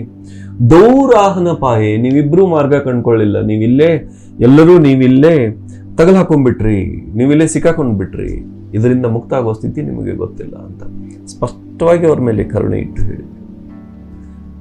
ಅದನ್ನೂ ಕಿವಿಗೆ ಹಾಕೊಳ್ಳೋರಿಲ್ಲ. ಆದರೆ ಸಾಧನೆ ಮಾಡೋರು ಮಾತ್ರ ಕಬೀರ್ ಹತ್ರ ಬರ್ತಿದ್ರು. ಹಾಗೆ ಭಾರತದ ಎಲ್ಲ ಕಾರ್ನರ್ಗಳಿಂದ, ಎಲ್ಲ ಮೂಲೆಗಳಿಂದ ಸಾಧು ಮಂಡಲಿ ಬರ್ತಾ ಇತ್ತು ಕಬೀರ್ ಹತ್ರ. ಕಬೀರ್ರು ಒಂದು ಹಂತಕ್ಕೆ ಹೋಗಿ ಹಿಂದೂಗಳನ್ನು ನೋಡಿ, ಮುಸಲ್ಮಾನರನ್ನು ನೋಡಿ ಇನ್ನೂ ಸ್ವಲ್ಪ ಎಚ್ಚರಗೊಳ್ಳಿ ಅನ್ನೋ ಕಾಳಜಿಯಿಂದ ಸ್ವಲ್ಪ ಅವರಿಗೆ ತಿವಿದು ಹೇಳ್ತಾರೆ. ಕನ್ನಡದಲ್ಲಿ ಸತ್ಯಕಾಮರು ಹೇಳ್ತಾರೆ, ವೀರರನ್ನು ತಿವಿಯುವುದು ಶೌರ್ಯೋದ್ದೀಪನದ ಒಂದು ಪ್ರಕ್ರಿಯೆ ಅಂತ. ಹಾಗೆ ಸ್ವಲ್ಪ ತಿವಿದು ಹೇಳ್ತಾರೆ, ಈಗಾದರೂ ಇವರ ಒಳಗಿನ ಶೌರ್ಯ ಜಾಗೃತಗೊಳ್ಳಲಿ, ಇವರಿಗೆ ಆ ಶಕ್ತಿ ಬರಲಿ ಭಗವಂತನ ಸ್ಥಿತಿಯನ್ನು ತಿಳ್ಕೊಳ್ಳೋದಕ್ಕೆ ಅಂತ. ಆ ಕಾಳಜಿ ಅದು ಅನಂತ ಕರುಣೆ, ಅದು ಇಟ್ಸ್ ಎ ಕಂಪ್ಯಾಷನ್. ಅದರರ್ಥ ಕಬೀರರ ಭಾಷೆ ಬಹಳ ಕಟುವಾಗಿತ್ತು, ಕಠೋರವಾಗಿತ್ತು, ತೀಕ್ಷ್ಣವಾಗಿತ್ತು. ಅವರು ಇವುಗಳನ್ನೆಲ್ಲ ತೀವ್ರವಾಗಿ ಖಂಡನೆ ಮಾಡಿ ಹೇಳಿರುವಂಥ ಸಾಹಿತ್ಯದ ಪುಸ್ತಕಗಳಲ್ಲಿ ನೀವೇನು ಓದಿ ತಿಳ್ಕೊಂಡಿದ್ದೀರಲ್ಲ ಅಂಥದ್ದಲ್ಲ ಅದು. ಏನು ಅಂದರೆ, ಪತ್ಥರ ಪೂಜೆ ಹರಿ ಮಿಲೈತು ಮೈ ಪೂಜು ಪಹಾರ್, ತಾತೆಯ ಚಾಕಿ ಭಲೈ ಪೀಸ್ ಖಾಯ್ ಸಂಸಾರ್. ಹಿಂದೂಗಳಿಗೆ ಹೇಳ್ತಾರೆ, ನೀನು ಕಲ್ಲಿನ ಮೂರ್ತಿಯನ್ನು ಪೂಜೆ ಮಾಡ್ತಾ ಇದೀಯಾ,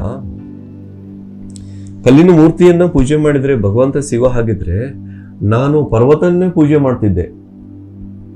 ಪತ್ಥರ ಪೂಜೆ ಹರಿ ಮಿಲಾಯಿತು ಮೈ ಪೂಜು ಪಹಾರ್, ಬೆಟ್ಟವನ್ನೇ ಪೂಜೆ ಮಾಡ್ತಾ ಇದ್ದೆ.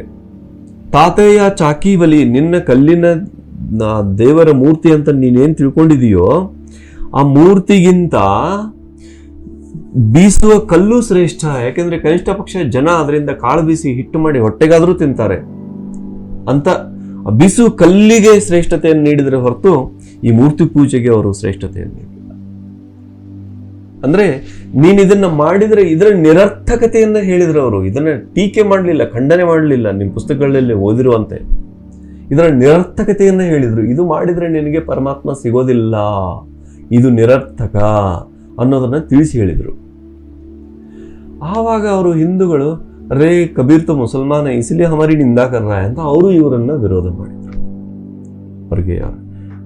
ಅವ್ರಿಗೆ ಇಬ್ಬರಿಗೂ ಸಂಬಂಧ ಇರಲಿಲ್ಲ. ಅವರು ಇನ್ನೊಂದರಲ್ಲಿ ಹೇಳ್ತಾರೆ ಅವರು, ಕಬೀರಾ ಖಡಾ ಬಾಜಾರ್ ಮೇ ಮಾಂಗೆ ಸಬ್ಕಿ ಖೈರ್, ನ ಕಾಹೂ ಸೋ ದೋಸ್ತಿ ನ ಕಾಹೂ ಸೋ ಬೈರ್, ಮಾಂಗೆ ಸಬ್ಕಿ ಖೈರ್. ಕಬೀರ್ ಬಾಜಾರದಲ್ಲಿ ನಿಂತ್ಕೊಂಡು ಹೇಳ್ತಾ ಇದ್ದಾರೆ, ಎಲ್ಲರ ಒಳಿತನ್ನ ಬಯಸ್ತಾ ಇದ್ದಾರೆ, ಯಾರೊಂದಿಗೂ ವೈರ ಇಲ್ಲ, ನಾನು ಎಲ್ಲರಿಗೂ ಒಳಿತನ್ನೇ ಬಯಸ್ತೀನಿ ಅಂತ ಸ್ಪಷ್ಟವಾಗಿ ಹೇಳ್ತಾರೆ. ಆ ಒಳಿತನ್ನ ಬಯಸೋ ನಿಟ್ಟಿನಲ್ಲಿ ಇದನ್ನು ಹೇಳಿದ್ದವರು, ಯಾರನ್ನು ಟೀಕೆ ಮಾಡೋದಕ್ಕಲ್ಲ. ಅದೇ ರೀತಿ ಮುಸಲ್ಮಾನರನ್ನ ನೋಡಿ ಅವರು ಹೇಳಿದರು, ಕಂಕರ ಪತ್ತರ ಜೋರಿ ಕೈ ಮಸ್ಜಿದ್ ಲೈ ಬನಾಯ್, ತಾಚಡಿ ಮುಲ್ಲಾ ಬಾಂಗದೈ ಬಹಿರಾ ಹುವಾ ಖುದಾಯ್. ನೀನು ಕಲ್ಲು ಮಣ್ಣು ಇಟ್ಟಿಗೆ ಜೋಡಿಸಿ ಎತ್ತರ ಮಸೀದೆ ಕಟ್ಟೆ ಕಟ್ಟಿ ಅದರ ಮೇಲೆ ಕುಂತು ನೀನು ಜೋರಾಗಿ ಕೂಗ್ತೀಯಲ್ಲ, ಯಾಕೆ ನಿನ್ನ ಭಗವಂತನೇನು ಕಿವುಡನೆ ಅಂತ ಕೇಳ್ತಾರ ಅವರು. ಅವರು ಪ್ರಾರ್ಥನೆಗಿಂತ ಮುಂಚೆ ಜೋರಾಗಿ ಆವಾಜ್ ಕೊಡ್ತಾರಲ್ಲ. ನೋಡ್ರಿ, ಕಬೀರು ಸಂದೇಶ ಕೊಟ್ಟು 600 ವರ್ಷ ಆಗೋಯ್ತು, 700ನೇ ವರ್ಷ ಇದು. ಆ 600 ವರ್ಷಗಳಲ್ಲಿ ನಾವು ಏನನ್ನೂ ಕಲೀಲಿಲ್ಲ. ಅವತ್ತು ಕಬೀರ್ ಹೇಳಿದ್ದು ತಾಚಡಿ ಮುಲ್ಲಾ ಬಾಂಗದೈ ಬೈರಾವು ಹಾಕುದ, ಅದರ ಮೇಲೆ ಎದ್ದು ಕುಂತು ಏರಿ ಕುಳಿತು ನೀನು ಬಾಂಗ್ ಜೋರಾಗಿ ನೀನು ಚೀರ್ತಿಯಲ್ಲ, ಯಾಕೆ ನಿನ್ನ ಭಗವಂತನೇನು ಕಿವುಡನೆ ಅಂತ ಕೇಳಿದ್ರಲ್ಲ. ಇವತ್ತು ನೋಡಿ ನಮ್ಮ ಟೆಕ್ನಾಲಜಿ ಎಲ್ಲಿಗೆ ಹೋಗಿದೆ ಅಂದ್ರೆ, ಅವರವತ್ತು ಕಬೀರ್ರ ಸಮಯದಲ್ಲಿ ಹಾಗೆ ಕೂಗ್ತಿದ್ರು, ಈಗ ಮೈಕ್ ಹೆಚ್ಚಿ ಕೂಗೋದಕ್ಕೆ ಶುರು ಮಾಡಿದ್ದಾರೆ. ಕಬೀರ್ ಬಂದ್ರೆ ಏನು ಹೇಳ್ಬೇಕು ಈಗ ಇವರಿಗೆ? ಅಂದ್ರೆ ಇನ್ನೂ ಹೆಚ್ಚು ಕಿವುಡನಾದ್ನೆ. ಅದಕ್ಕೆ ಕಬೀರ್ ಹೇಳ್ತಾರೆ, ಇವರನ್ನ ಟೀಕೆ ಮಾಡೋದಕ್ಕೆ ಹೇಳಲಿಲ್ಲ. ಏನಿದೆ ಅಂದರೆ, ನಿನ್ನ ಎರಡೂ ಕಿವಿಗಳನ್ನು ಮುಚ್ಕೊಂಡು ನೋಡು, ಒಳಗಡೆ ಒಂದು ಅನಹದ್ ನಾದ. ಅನಹದ್ ಹದ್ ಹದ್ ಅಂದರೆ ಒಂದು ಶಬ್ದದಿಂದ, ಒಂದು ವಸ್ತುವಿನಿಂದ ಇನ್ನೊಂದು ವಸ್ತುವಿಗೆ ಹೊಡೆದ್ರೆ ಅದು ಆಹತ್ ಅಂದರೆ ಶಬ್ದ ಆಗುತ್ತೆ. ಅದು ಆಹತ್ ಅಂದರೆ ಹೀಗೆ ಪೆಟ್ಟು ಕೊಡೋದು. ಅನಹದ್ ಅಂದ್ರೆ ಒಂದು ವಸ್ತುವಿನಿಂದ ಇನ್ನೊಂದು ವಸ್ತುವಿಗೆ ಟಚ್ ಮಾಡದೇನೆ ಬರೋ ನಾದ. ಅದು ಸ್ವಯಂ ನಾದ, ಸ್ವಯಂ ಪರಿಪೂರ್ಣ ಜ್ಞಾನ, ಸ್ವಯಂ ಪರಿಪೂರ್ಣ ನಾದ, ಸ್ವಯಂಭೂನಾದ. ಆ ಸ್ವಯಂಭೂನಾದಕ್ಕೆ ಕಬೀರ್ರು ಅನಹದ್ ಅಂತ ಕರೀತಾರೆ. ಅನಹದ್ ಅಂದ್ರೆ ಒಂದಕ್ಕೊಂದು ಟಚ್ ಆಗಿದೆ, ಸ್ಪರ್ಶ ಆಗಿದೆ. ಈಗ ನೋಡಿ, ನಮ್ಮ ಈ ವೋಕಲ್ ಕಾರ್ಡ್, ಈ ಸ್ವರ ಯಂತ್ರದಿಂದ ಅಲ್ಲೊಂದು, ಈಗ ನಾವು ಹಾರ್ಮೋನಿಯಂ ತರ ಅಲ್ಲಿ ಸ್ವರತಂತ್ರಿಗಳಿದ್ರೆ ಬರೋ ಉಸಿರು ಅದನ್ನ ಮೀಟಿ ಬರೋದ್ರಿಂದ ಅಲ್ಲಿ ಧ್ವನಿ ಕ್ರಿಯೇಟ್ ಆಗುತ್ತೆ. ಇಲ್ಲಾಂದ್ರೆ ಹಾಗೆ ಪೈಪ್ ತರ ಪೈಸ್ ಬಂದ್ಬಿಡ್ತಿತ್ತು. ಉಸಿರಾಡುವಾಗ ನಾವು ಅದನ್ನ ಟಚ್ ಮಾಡೋದಿಲ್ಲ, ಹಾಗೆ ನೇರವಾಗಿ ಉಸಿರಾಡ್ತೀವಿ. ಮಾತಾಡುವಾಗ ಮಾತ್ರ ಅದ್ರ ಮೂಲಕ ತರ್ತೀವಿ. ಇಲ್ಲಾಂದ್ರೆ ಆ ಶ್ವಾಸನಾಳದಲ್ಲಿ ಅದಿಲ್ಲ, ಬಾಯಿಯಿಂದ ಬರಬೇಕಾದ್ರೆ ಅದನ್ನ ನಾವು ಇಲ್ಲಿ ಕಂಠದಲ್ಲಿ ಅದನ್ನ ತರ್ತೀವಿ. ಅಲ್ಲೊಂದು ಅದು ವಿಜ್ಞಾನ ಬಿಡಿ, ಅದು ಬೇರೆ. ಸೊ ಇದು ಹಾಗೆ ಅನಹದ್, ಯಾವುದೇ ಸ್ಪರ್ಶ ಇಲ್ಲದೆ ಬರುವಂತ ಸ್ವಯಂಭೂ ನಾದ. ಅದು ವಿಶ್ವದ ಆದಿಮೂಲದ ನಾದ. ಅದು ಅದನ್ನ ಎರಡೂ ಕಿವಿಗಳನ್ನ ಮುಚ್ಕೊಂಡ್ರೆ ನಮ್ಗೆ ನಿಧಾನವಾಗಿ ಕೇಳಿಸೋದಕ್ಕೆ ಶುರುವಾಗುತ್ತೆ. ನೀವು ಪ್ರಾಕ್ಟೀಸ್ ಮಾಡೋರಿದ್ರೆ ಮಾಡಿ ನೋಡ್ರಿ. ಆ ಸ್ವಯಂಭೂನಾದವನ್ನ ಕೇಳ್ರಪ್ಪ, ನೀವು ಚೀರ್ತೀರಿ ಯಾಕೆ ಅಂತ ಕಬೀರರ ಕಾಳಜಿ. ಅವ್ರಿಗೆ ಕಬೀರರ ಕಾಳಜಿ ಅರ್ಥ ಆಗ್ಲಿಲ್ಲ. ಕಬೀರ್ ಏತೋ ಕಾಫಿ ರೇ ಇಸಿಲಿ ಹಮಾರ್ಲಿ ಐಸಾ ಬೋಲ್ತಾ ಅಂತ ಅವರು ಕೂಡ ದ್ವೇಷ ಮಾಡಿದ್ರು. ಇಬ್ಬರಿಗೂ ಸಾಕಷ್ಟು ಹೇಳಿದ್ರು ಕಬೀರ್, ಸಾಕಷ್ಟು ಹೇಳಿದ್ರು. ಯಾರೂ ಕಬೀರನ್ನ ತಿಳ್ಕೊಳ್ಳಿಲ್ಲ. ಆಮೇಲೆ ಎಷ್ಟು ಇವ್ರಿಗೆ ಈ ಮಣೆಯನ್ನು ತಿರ್ಸ್ತಾರಲ್ಲ, ಇವ್ರಿಗೆ ಹೇಳಿದ್ರು ನೀವು ಕರ್ಕ ಮನ್ಕಾ ಡಾರಿ ಕೈ ಮನ್ಕಾ ಫೇರ್ ಅಂತ. ನೀವು ಕೈಯಲ್ಲಿ ಮಾಲೆ ಹಿಡಿದು ಜಪ ಮಾಡ್ತಿರಲ್ಲ, ಇದರಿಂದ ಏನೂ ಉಪಯೋಗ ಇಲ್ಲ, ಇದನ್ನು ಬಿಟ್ಬಿಟ್ಟು ಮನಸ್ಸನ್ನು ಒಳಗಡೆ ತಿರುಗಿಸು ಅಂತ ಹೇಳಿದರು. ಮಾಲೆ ತಿರುಗಿಸ್ಬೇಡಿ, ಹೊರಗಿನ ಮನಸ್ಸನ್ನು ಒಳಗಡೆ ಮನ್ಕಾ ಫೇರು, ಮನಸ್ಸಿನ ಮಾಲೆಯನ್ನು, ಮನಸ್ಸಿನ ಮಣಿಯನ್ನು ಒಳಗಡೆ ತಿರುಗಿಸು ಅಂತ ಕಬೀರ್ ಹೇಳಿದರು. ಅಲ್ಲಿ ಅವನಿದ್ದಾನೆ, ಪಡ್ಕೋ ಅಂತ. ನಮ್ಮ ಜನ ಅವರನ್ನು ಅವತ್ತು ಅರ್ಥ ಮಾಡ್ಕೊಳ್ಳೋದು ಒತ್ತಟ್ಟಿಗಿರಲಿ, ಆದರೆ ಭಾರತಕ್ಕೆ ಒಂದು ದಿಟ್ಟ ಸಂದೇಶವನ್ನು ಕೊಟ್ಟರು. ಆಮೇಲೆ ಫ್ರೆಂಡ್ಸ್, ಇವತ್ತು 2020, ಇವತ್ತು ಕೊರೋನಾ ಆಲ್ಮೋಸ್ಟ್ ಈ ಅಕ್ಟೋಬರ್ ಈ ಸ್ಥಿತಿನಲ್ಲಿ ಒಂದು ಹಂತ ತಲುಪಿಬಿಟ್ಟಿದೆ. ಭಾರತದ ಸಮಸ್ಯೆಗಳನ್ನು ನಾವು ನೋಡಿದರೆ, ಇಲ್ಲಿ ಹಿಂದೂ ಮುಸಲ್ಮಾನ ಸಮಸ್ಯೆ ಭಾರತದ ಸಮಸ್ಯೆ ಆಗಿದೆಯಲ್ಲ, ಆಧುನಿಕ ಭಾರತಕ್ಕೆ ಒಂದು ಪರಿಹಾರದ ವ್ಯಕ್ತಿ ಯಾರಾದರೂ ಇದ್ದರೆ ಅದು ಕಬೀರ್. ಹಿಂದೂಗಳಿಗೂ ಮತ್ತು ಮುಸಲ್ಮಾನರಿಗೂ ಏಕಕಾಲಕ್ಕೆ ಸಬ ಸಾಸೋಂಕೆ ಸಾಸ್ಮೆ, ಎಲ್ಲ ಶ್ವಾಸಗಳ ಶ್ವಾಸದಲ್ಲಿ ಒಳಗೆ ಹೋಗಿ ಪರಮಾತ್ಮನನ್ನು ಪಡ್ಕೊಳ್ಳಿ ಅಂತ ಹೇಳಿದಂಥ ಕಬೀರ್ರ ಸಂದೇಶ ಒಂದೇ ಭಾರತವನ್ನು ಸಮಸ್ತ ಆಂತರಿಕ ಸಮಸ್ಯೆಗಳಿಂದ ಮುಕ್ತ ಮಾಡಬಲ್ಲದು. ಅದಕ್ಕೆ ಓಶೋ ಅವರು ಹೇಳ್ತಾರೆ, ಕಬೀರ್ ಆಗಿ ಹೋಗಿರುವ ವ್ಯಕ್ತಿ ಅಲ್ಲ, ಕಬೀರ್ ಐತಿಹಾಸಿಕ ಪುರುಷನಲ್ಲ, ಕಬೀರ್ ಭವಿಷ್ಯದ ವ್ಯಕ್ತಿ ಅಂತ ಹೇಳ್ತಾರೆ ಓಶೋ ಅವರು. ಹೇಗೆ ಭವಿಷ್ಯದ ವ್ಯಕ್ತಿ? ಕಬೀರ್ರ ಸಂದೇಶ ಏನಿದೆಯೋ, ಹಿಂದೂ ಮುಸಲ್ಮಾನರನ್ನ ಏಕಗೊಳಿಸಿ ಈ ಸಬ್ ಸಾಸೋಂಕೆ ಸಾಸ್ಮೆ, ಎಲ್ಲ ಶ್ವಾಸಗಳಲ್ಲಿ ನಾವಿದೀವಿ ಅನ್ನೋ ಪರಮಾತ್ಮ ಸ್ಥಿತಿಯನ್ನು ಅರ್ಥ ಮಾಡಿಸುವಂತ ಒಂದು ಎರಡು ಜನಾಂಗಗಳ ಏಕ ಸಾಮರಸ್ಯತೆಯನ್ನ ಕಾಪಾಡಿಕೊಳ್ಳುವಂತ ಸ್ಥಿತಿ ಇದೆಯಲ್ಲ, that is Kabir message to India. Kabir is a future person to India friends. Kabir is a future person. ಈಗ ನಾವು ಕಬೀರನ್ನ ಬದುಕ್ತಾ ಇದ್ದೀವಿ. Entire pyramid spiritual societies movement ಕಬೀರನ್ನ ಬದುಕ್ತಾ ಇದೆ. ಇವತ್ತು ಈ ಪಿರಮಿಡ್ ಸ್ಪಿರಿಚುವಲ್ ಸೊಸೈಟೀಸ್ ಮೂವ್ಮೆಂಟ್ ಅಲ್ಲಿ ಇರುವಂತವರು ಎಷ್ಟು ಲಕ್ಷಾಂತರ ಕೋಟ್ಯಾಂತರ ಜನ ಇದ್ದಾರೆ ನೋಡಿ. ಕಬೀರ್ರ ಅದ್ಭುತ ಸ್ಥಿತಿ ಹೇಗಿದೆ ಅಂದ್ರೆ, ಯಾರಿಗೂ ಯಾವುದು ಜಾತಿ ಗೋತ್ರ ಯಾರಿಗೂ ಗೊತ್ತಿಲ್ಲ. ನಿಜವಾಗ್ಲೂ ಕಬೀರನ್ನ ಬದುಕ್ತಾ ಇರೋರು ಯಾರಂದ್ರೆ pyramid spiritual societies movement masters. ಎಲ್ಲರೂ ಒಂದು, ಆತ ಧ್ಯಾನಿ, ಆತ ಅಹಿಂಸಾವಾದಿ ಶಾಕಾಹಾರಿ, ಆತ ಸ್ವಾಧ್ಯಾಯ ಪ್ರೇಮಿ ಜ್ಞಾನಿ, ಆತ ಪಿರಮಿಡ್ ಶಕ್ತಿಯನ್ನು ಹೊಂದಿರುವಂಥ, ಇದನ್ನು ತಿಳ್ಕೊಂಡು ಬಳಸ್ಕೊಂಡು 4 ಜನಕ್ಕೆ ಹೇಳ್ತಾ ಇರುವಂಥ ವ್ಯಕ್ತಿ. ಈ 4 ತತ್ವಗಳ ಅಳವಡಿಕೆಯನ್ನು ಯಾರಾತ ಮಾಡ್ಕೊಂಡಿದ್ದಾನೋ ಆತ ಪಿರಮಿಡ್ ಮಾಸ್ಟರ್. ಯಾರಿಗೂ ಗೊತ್ತಿಲ್ಲ ಇವ್ರು ಯಾರು ಜಾತಿ, ಇವ್ರು ಏನು ಕತೆ.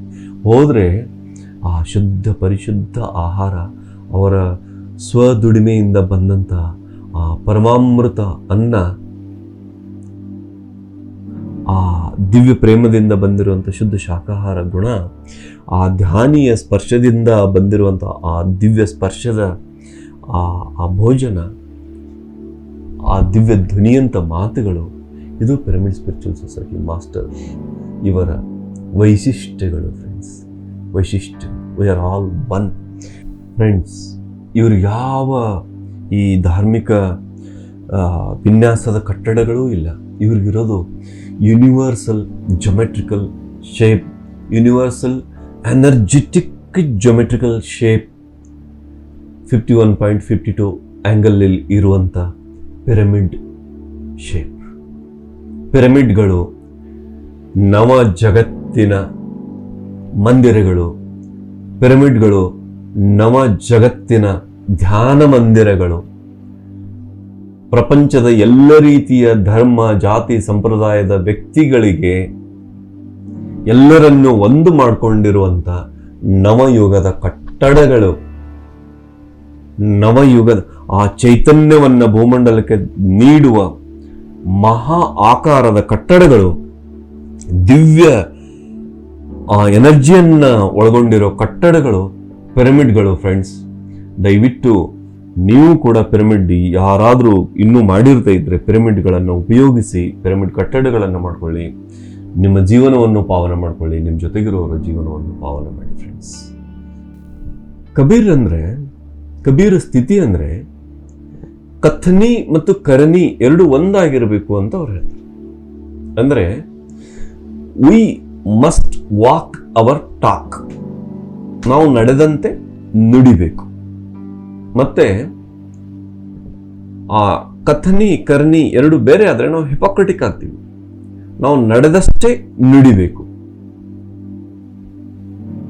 ನಡೆದಷ್ಟೇ ನುಡಿಬೇಕು, ನುಡಿದಂತೆ ನಡೆ. ಈಗ ನಾವು ಕೇಳಿದೀವಿ ಶರಣರಚನ, ನಾವೀಗ ನಡೆದಷ್ಟೇ ನುಡಿಬೇಕು, ಇಲ್ಲಾಂದ್ರೆ ನಮಗೆ ನುಡಿಯೋ ಹಕ್ಕಿಲ್ಲ. ನಾನದನ್ನು ಆಚರಣೆ ಮಾಡದೇ ಇದ್ರೆ ನಾನು ಇನ್ನೊಬ್ಬರಿಗೆ ಆಚರಣೆ ಮಾಡಿ ಅಂತ ನಾನು ಯಾವ ಮುಖ ಇಟ್ಟು ಹೇಳಬೇಕು? ನುಡಿದಂತೆ ನಡೆ ಅನ್ನೋಕ್ಕಿಂತ ನಡೆದಷ್ಟು ನುಡಿ. ಇದನ್ನ ನಾವು ಅರ್ಥ ಮಾಡ್ಕೊಳ್ಬೇಕು ಫ್ರೆಂಡ್ಸ್. ಅದು ಕಬೀರ್ರ ಜೀವನ. ಕಥನೀಕರಣಿ ಏಕ್ ಹೋ ಜಾಯ್ ತೋ ಹಿ ಕಬೀರ್, ನೈತ ಕೌನ್ಸಾ ಬೀರ್. ಈ ಸ್ಥಿತಿ ನಾವು ಇರಬೇಕು. ನಮ್ಮ ನಡೆ ನುಡಿಗಳನ್ನು ಒಂದಾಗಿಟ್ಕೊಳ್ಬೇಕು, ಮಾತುಕೃತಿಯನ್ನು ಒಂದಾಗಿಟ್ಕೊಳ್ಬೇಕು.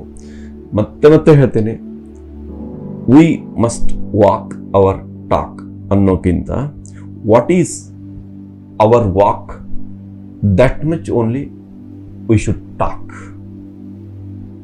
ನಮ್ಮ ನಡೆ ಎಷ್ಟಿದೆಯೋ ಅಷ್ಟೇ ನುಡಿ ಇರಬೇಕು. ಆವಾಗ ಏನು ನಮ್ಮ ಸ್ಥಿತಿ ಇರುತ್ತೆ ಅಂದರೆ, ನಾವು ಕೇವಲ ವರ್ಬಲ್ ಲೆವೆಲಲ್ಲಿ ಮೆಸೇಜ್ ಕೊಡೋದಿಲ್ಲ, ನಮ್ಮ ಎಂಟೈರ್ ಎಕ್ಸಿಸ್ಟೆನ್ಸ್ದಿಂದ ವೈಬ್ರೇಷನಲ್ ಲೆವೆಲಲ್ಲಿ ನಾನು ಮೆಸೇಜ್ ಕೊಡ್ತೀನಿ. ನಾನು ಮಾತಾಡದೇ ಇದ್ರೂ ಆ ತರಂಗಗಳು ಆ ಪರಿಸರದಲ್ಲಿ ಆ ಎನರ್ಜಿಯನ್ನು ಹಾಗೇ ಅವು ರೇಡಿಯೇಟ್ ಮಾಡ್ತಾ ಇರುತ್ತೆ. ಒಬ್ಬ ವ್ಯಕ್ತಿಯ ಅಸ್ತಿತ್ವವೇ, ಒಬ್ಬ ಗುರುವಿನ ಅಸ್ತಿತ್ವವೇ, ಒಬ್ಬ ಸಾಧಕನ ಅಸ್ತಿತ್ವವೇ ಅದನ್ನು ರೇಡಿಯೇಟ್ ಮಾಡ್ತಾ ಇರುತ್ತೆ. ಆ ಸ್ಥಿತಿನಲ್ಲಿ ನಾವಿರಬೇಕು. ಆ ಸ್ಥಿತಿನಲ್ಲಿದ್ದವರು ಕಬೀರ್ರು. ಅದಕ್ಕೆ ಅಂಥ ಸಾಮಾಜಿಕವಾಗಿ ಸಂಪೂರ್ಣ ಹಿಂದುಳಿದ ಸ್ಥಿತಿ ಇದ್ದರೂ ಕೂಡ ಕಬೀರ್ರು ಇಷ್ಟು ಅಜರಾಮರವಾಗಿ ಆ ಹಿಂದಿ ಭಾಷೆಯಲ್ಲಿ ಮತ್ತು ಎಲ್ಲೆಡೆ ಅವರು ಇಷ್ಟು ಅದ್ಭುತವಾಗಿ ಪಸರಿಸಿದ್ದಾರೆ ಟೋಟಲಿ. ಸೊ ಇಂಥ ಕಬೀರ್ರು ನಮಗೆ ಕೊಟ್ಟಿರೋ ಜ್ಞಾನ, ಇದನ್ನು ಪಡ್ಕೊಂಡಿರೋ ಸ್ಥಿತಿ, ಅವರ ಜೀವನ ಮೂಲಕ ಇನ್ನೂ ಏನನ್ನ ಕಲಿಸಿದ್ರು ಅಂತ ನಾವು ನೋಡೋಣ. ಒಂದೆರಡು ಸ್ಟೋರಿ ಹೇಳ್ತೀನಿ ನಿಮಗೆ ಕಬೀರ್ ಲೈಫಲ್ಲಿ. ಕಬೀರ್ಗೆ ಅಪಮಾನ ಮಾಡಬೇಕು, ಸ್ವಲ್ಪ ಕಬೀರ್ನನ್ನು ಸಾಮಾಜಿಕವಾಗಿ ಅವ್ರಿಗೆ ಹಿನ್ನಡೆ ಉಂಟು ಮಾಡಬೇಕಂದ್ರೆ ಅವ್ರ ಮೇಲೆ ಏನಾದರೂ ಅಪವಾದ ಹಾಕಬೇಕು ಅಂತ ಒಂದು ಕಥೆ ಬರುತ್ತೆ ಫ್ರೆಂಡ್ಸ್. ಒಬ್ಬ ವೇಶ್ಯೆಗೆ ಒಂದಷ್ಟು ದುಡ್ಡು ಕೊಟ್ಟು, ಆ ಪಂಡಿತರು ಮೌಲ್ವಿಗಳೆಲ್ಲ ದುಡ್ಡು ಕೊಟ್ಟು, ನೀನು ಕಬೀರ್ರ ಹೆಂಡತಿ ಅಂತ ಹೇಳು ಹೋಗಿ ರಾಜನಿಗೆ, ಸಿಕಂದರ್ ಲೋಧಿ, ನೀನು ಹೋಗಿ ಹೇಳು ಕಬೀರ್ನಿಗೆ ಶಿಕ್ಷೆ ಆಗುತ್ತೆ ಅಂತ. ದುಡ್ಡಿಗಾಗಿ ಕೆಲಸ ಮಾಡೋಳು ಹೋಗಿ ಹೇಳ್ತಾಳೆ. ಅವರು ಕರೆಸ್ತಾರೆ, ರಾಜ ಕರೆಸ್ತಾನೆ. ಏನು ಕಬೀರ್, ಹೀಗೆ ನಿನ್ನ ಮೇಲೆ ಈ ರೀತಿ ಆಪಾದನೆ ಬಂದಿದೆ. ಕಬೀರ್ರು ಹೌದಾ, ಇರ್ಬೋದು ಅಂತ ಒಂದು ಮಾತು ತಿರುಗಿ ಮಾತಾಡೋದಿಲ್ಲ ಫ್ರೆಂಡ್ಸ್. ಹಾಗಾದ್ರೆ ಇವಳು ನಮ್ಮ ಮನೆಗೆ ಕರ್ಕೊಂಡು ಹೋಗುವಂತ. ಹೌದಾ, ಆಗ್ಬೋದು. ಕರ್ಕೊಂಡು ಹೋಗ್ತಾರೆ. ಮನೆಯಲ್ಲಿ ತಾವೇನು ದುಡಿತಾರೋ ಅಷ್ಟು ಫಸ್ಟು ಇವಳಿಗೆ ಕೊಟ್ಟು, ಇವಳು ನೀನು ಎಲ್ಲಿದ್ದೆ, ಎಷ್ಟು ದಿವಸ ನಿನಗೆ ಅವ್ರಿಗೆ ಸೇವೆ ಮಾಡೋದಕ್ಕೆ ಶುರು ಮಾಡ್ತಾರೆ. ಅವಳಿಗೆ ಇದು ಶಾಕಿಂಗ್ ಅದು. ಆಮೇಲೆ 1 ದಿನ 2 ದಿನ ಆದಮೇಲೆ ಕಬೀರು ಕಳಿಸ್ಬಿಡ್ಬೋದು. ಅವಳ ಕಲ್ಪನೆ ಏನು, ಕಬೀರು ಒಪ್ಕೊಳ್ಳೋದಿಲ್ಲ, ಹೊರಗೆ ಹಾಕ್ತಾರೆ, ನಾನು ಬರಬೇಕು ಅಂತ ಅವ್ರದ್ದೆಲ್ಲ ಪ್ಲ್ಯಾನ್. ಬಟ್ ಕಬೀರ್ ಅದಕ್ಕೆ ಚಾನ್ಸೇ ಕೊಡಲಿಲ್ಲ. ಈ ಕಬೀರ ಸೇವೆಯನ್ನು ನೋಡಿ ಒಂದಿನ ಓಡಿ ಹೋಗಿಬಿಡ್ತಾಳೆ ಅವಳು. ಮತ್ತೆ ವಾಪಸ್ ರಾಜನ ಹತ್ರ ಹೋಗ್ತಾಳೆ. ನಂದು ತಪ್ಪಾಯಿತು, ಕಬೀರದು ಏನೂ ತಪ್ಪಿಲ್ಲ ಇದರಲ್ಲಿ, ಇಲ್ಲಿ ನಿಮ್ಮ ಮುಂದೆ ಕುಂತಿದ್ದಾರಲ್ಲ ಇವರೇ ನನಗೆ ದುಡ್ಡು ಕೊಟ್ಟು ಈ ರೀತಿ ಹೇಳಿಸಿದ್ರು ಅಂತ ಹೇಳಿದಾಗ ಮತ್ತೆ ಕರೆಸಿದ್ರು. ಕಬೀರ್, ನೀನು ಇವ್ರ ಗಂಡ ಅಲ್ಲ ಅಂತ ಇವಳೇ ಹೇಳ್ತಾ ಇದ್ದಾಳೆ. ಹೌದಾ, ಇರ್ಬೋದು. ಹಾಗಿದ್ರೆ ಹೋಗು ನೀನೊಬ್ಬನೇ ಮನೆಗೆ. ಹೌದಾ, ಆಗ್ಬೋದು ಅಂದ್ರು. ನೋಡಿ, surrender quality to the nature. ಅವರು ತನ್ನ ಮೇಲೆ ಆಪಾದನೆ ಬಂದಿದೆ ಅಂತ ಫೈಟ್ ಮಾಡಲಿಲ್ಲ, ತನ್ನ ಮೇಲಿನ ಆಪಾದನೆ ಹೋಯ್ತು ಅಂತ ಅವ್ರ ಮೇಲೆ ಸೇಡ್ ತೀರಿಸ್ಕೊಳ್ಳಿಲ್ಲ. Surrender quality. ಬಂತು, ಹೋಯ್ತಾ, ಹೋಯ್ತು. ಅಲ್ಟಿಮೇಟ್ ಟೀಚಿಂಗ್ಸ್ ಆಫ್ ಸದಾನಂದ ಯೋಗೀಜಿ, ಬ್ರಹ್ಮರ್ಷಿ ಪಿತಾಮಹ ಪತ್ರಿಜಿ ಅವರ ಗುರುಗಳಾದ ಸದಾನಂದ ಯೋಗೀಜಿಯವರು ಹೇಳಿದ್ದೇನು ಅಂದರೆ, ಬಂದದ್ದಕ್ಕೆ ಬಾ ಅನ್ಬೇಕು, ಹೋಗ್ತಾ ಇರೋದಕ್ಕೆ ಹೋಗು ಅನ್ಬೇಕು. ಬಂದದ್ದು ಬಂತು ಅಂತ ಸಂಭ್ರಮ ಪಡಬಾರ್ದು, ಓದದ್ದು ಹೋಯ್ತು ಅಂತ ದುಃಖ ಪಡಬಾರ್ದು. ಸೊ ಇಲ್ಲಿ ಏನಾದರೂ ಆಪಾದನೆ ಬಂತು ಅಂತ ವಿರೋಧ ಮಾಡಲಿಲ್ಲ ಇವರು, ಹೋಯ್ತು ಅಂತ ಸಂಭ್ರಮನೂ ಪಡಲಿಲ್ಲ, ಆಪಾದನೆ ಬಂತು ಅಂತ ದುಃಖನೂ ಪಡಲಿಲ್ಲ, ಆಪಾದನೆ ಹೋಯ್ತು ಅಂತ ಸಂಭ್ರಮನೂ ಪಡಲಿಲ್ಲ, ಅವ್ರ ಮೇಲೆ ಸಿಟ್ಟು ತಿಳ್ಕೊಳ್ಳಿಲ್ಲ, ಏನೂ ಇಲ್ಲ. ಎಂಥ ಜೀರೋನೆಸ್ ನೋಡ್ರಿ ಇದು. ಸದಾನಂದ ಯೋಗೀಜಿಯವರ ಟೀಚಿಂಗ್ಸು ಹಾಗೆ ಎಲ್ಲ 4 ಪಾಯಿಂಟ್ಗಳು ಈ ಅರ್ಥದಲ್ಲಿ, 2 faces of the same coin ಅರ್ಥದಲ್ಲಿ ಹೇಗೆ ಇವರು ಬಳಸ್ಕೊಂಡು ಉನ್ನತ ಹಂತವನ್ನು ತಲುಪಿದ್ದಾರೆ ಅನ್ನೋದನ್ನು ಅರ್ಥ ಮಾಡ್ಕೊಳ್ಳಿ. ಇವರೆಲ್ಲ ಮೌಲ್ವಿಗಳು, ಪಂಡಿತರು ಸಾಕಷ್ಟು ಅವರ ಹೆಸರನ್ನು ಕೆಡಿಸೋದಕ್ಕೆ ಏನೆಲ್ಲ ಉಪಾಯ ಮಾಡಿದರು. ಕಬೀರರು ಆ ಟಚ್ಚೇ ಇಲ್ಲ ಅವರಿಗೆ. ಇವರೆಲ್ಲ ಆಟೋಮೆಟಿಕ್ ಆಗಿ ಪಾರಾಗ್ತಿದ್ರು. ಹೊಟ್ಟೆ ಕೊನೆಗೆ ಅವರು ಸೋತು ಕೇಳ್ತಾರೆ, ಕಬೀರ್ ಏನಿದು ನಿನ್ನ ಕತೆ? ನಾವು ಇಷ್ಟೆಲ್ಲ ವೇದ, ಪುರಾಣ, ಉಪನಿಷತ್ತು, ಕುರಾನ್ ಇವೆಲ್ಲ ಓದ್ಕೊಂಡಿದ್ದೀವಿ, ನಮಗೆ ಭಗವಂತನ ಸಾಕ್ಷಾತ್ಕಾರ ಇಲ್ಲ. ನೀನೇನೂ ಓದ್ಕೊಂಡಿಲ್ಲ, ನಿನ್ಗೆ ಓದೋದಕ್ಕೆ ಬರೆಯೋದಕ್ಕೆ ಬರೋದಿಲ್ಲ, ನೀನು ಭಗವಂತನ ಸಾಕ್ಷಾತ್ಕಾರ ಮಾಡ್ಕೊಂಡಿದೀಯಾ, ಹೇಗೆ ಸಾಧ್ಯ ಇದು ಅಂತ ಅವ್ರು ಕೇಳ್ತಾರೆ. ಆವಾಗ ಕಬೀರ್ ಹೇಳ್ತಾರೆ, ಮೈ कहता आंख न देखी, तू कहता कागद की लेखी, मेरा तेरा मनवा कैसे इक होई रे. ನಾನು ನನ್ನ ಕಣ್ಣಿಂದ ಏನು ನೋಡ್ತೀನೋ ಅದನ್ನ ಹೇಳ್ತೀನಿ.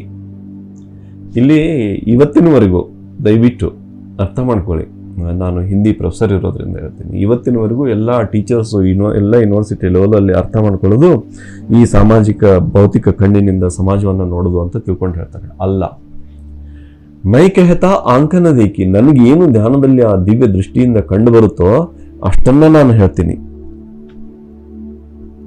ತೂ ಕೆಹತಾ ಕಾಗದ ಕಿ ಲೇಖಿ, ನಿನ್ನ ಗ್ರಂಥಗಳಲ್ಲಿ, ನಿನ್ನ ಪುಸ್ತಕಗಳಲ್ಲಿ ಏನು ಬರೆದಿದೆಯೋ ನೀನು ಅದನ್ನ ಹೇಳ್ತೀಯ.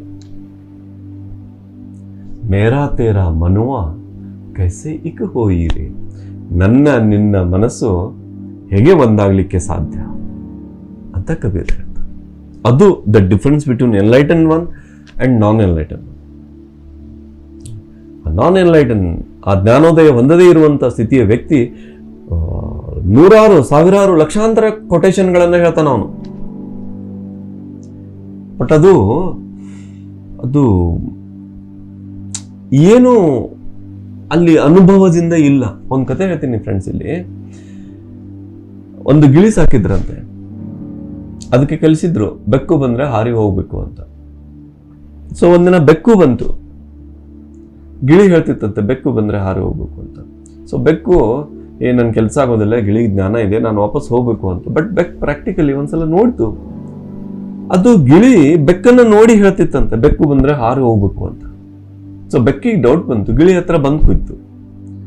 ಸೊ ಬಂದ್ ಕುಂತಾಗ ಮತ್ತೆ ಅದನ್ನ ನೋಡ್ತಾ ಗಿಳಿ ಹೇಳ್ತಿತ್ತು ಬೆಕ್ಕು ಬಂದ್ರೆ ಹಾರಿ ಹೋಗ್ಬೇಕು ಅಂತ. ಬೆಕ್ಕು ಅದನ್ನ ತಿನ್ನೋದಕ್ಕೆ ಶುರು ಮಾಡ್ತು, ಬಾಯಿ ಅಷ್ಟೇ ಹೊರಗುಳಿದಿತ್ತು. ಆವಾಗಲೂ ಗಿಳಿ ಹೇಳ್ತಿತ್ತಂತೆ,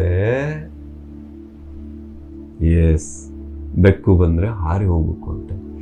ಈ ಪುಸ್ತಕ ಓದಿರೋ ಪಂಡಿತರ ಜ್ಞಾನ ಹೇಗೆ ಅಂದ್ರೆ ಆ ಅನುಭವ ಇಲ್ಲ, ಎಲ್ಲ ಹೇಳೋದು. ಇದು ಗಿಳಿ ಓದಿದ ಪಾಠ, ಗಿಳಿ ಪಾಠ. ಕಬೀರ್ ಓದಿಲ್ಲ, ಅನುಭವದ ಪಾಠ, ಅನುಭವದ ಪಾಠ, ಆ ಜ್ಞಾನ. ಅದಕ್ಕೆ ಫ್ರೆಂಡ್ಸ್, ಈ ರೀತಿ ಗಿಳಿ ತರ ಆಗಿರಬೇಡಿ. ಈ ಒಳಗಡೆ ನೀವು ಧ್ಯಾನವನ್ನ ಮಾಡಿದರೆ ನಿಮಗೆ ಒಳಗೆ ಇದು ಪುಸ್ತಕದಲ್ಲಿ ಬರೆದಿದ್ದು ಇದು ಸತ್ಯ, ಇದು ನನಗೆ ಅನುಭವ ಆಗಿದೆ, ಇದನ್ನು ಹೇಳಿದಾರ, ಅವಾಗ ನಿಮಗೆ ಪುಸ್ತಕ ಓದೋ ಹವ್ಯಾಸ ಶುರು ಆಗ್ತೈತಿ.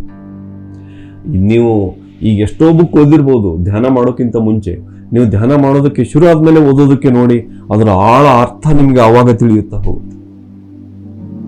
ಮುಂದೆ ಒಂದೊಂದಾಗಿ ಹೇಳ್ತೇನೆ ನಿಮ್ಗೆ ಇದು. ಆಮೇಲೆ ಕಬೀರ್ ಇದನ್ನೇ ಹೇಳ್ತಾ ಹೋದ್ರು. ಕಬೀರ ಸ್ಥಿತಿ ಹೇಗಿತ್ತು ಅಂದ್ರೆ, ಕಬೀರ್ ಇಡೀ ಸಮಾಜಕ್ಕೆ ಈ ಟೀಚಿಂಗ್ಸ್ ಅನ್ನ ಕೊಡ್ತಾ ಹೋದ್ರು. ಸಾಧನೆ ಮಾಡೋರಿಗೆ ಕಬೀರ್ ಹೇಳಿದ್ರು, ಗೆಹರೆ ಪಾನಿ ಪೈಠಿ, ನಾವು ಹೇಗೆ ಇರ್ಬೇಕಂದ್ರೆ ಆಳವಾದ ಸಾಗರದಲ್ಲಿ ಮುಳುಗಿ ಮುತ್ತು ರತ್ನಗಳನ್ನ ತಂದಂತೆ ನಾವೇ ಇರಬೇಕು. ಮೈ ಬಪುರ ಬೂಡನಡರ ರಹಾ ಕಿನಾರೆ ಬೈಠಿ, ಜನರಂತೆ ನಾನು ಈ ಮುತ್ತುರತ್ನಗಳು ಸಿಗೋದಾದ್ರೆ ಆಳವಾದ ಸಮುದ್ರದಲ್ಲಿ ನಾವು ಮುಳುಗಿದರೆ ಸಿಗುತ್ತೆ. ಹೆದರಿ ದಂಡೆ ಒಳಗೆ ಕಿನಾರ ದಡದೊಳಗೆ ನಾವು ಕುಳಿತುಕೊಂಡ್ರೆ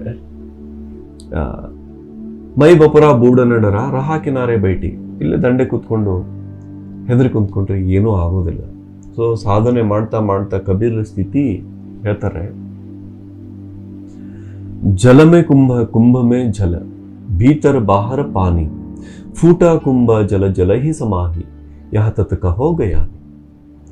ಈ ನಾವಿರೋ ಎಲ್ಲ ಸಮಸ್ತ ಸ್ಥಿತಿ ಹೇಗಿದೆ ಅಂದರೆ, ಈ ನೀವು ಕಣ್ಣಿಗೆ ಕಾಣಿಸೋ ಅಖಂಡ ಬ್ರಹ್ಮಾಂಡವನ್ನ ಒಂದು ಮಹಾಸಾಗರ ಅಂತ ತಿಳ್ಕೊಳ್ಳಿ.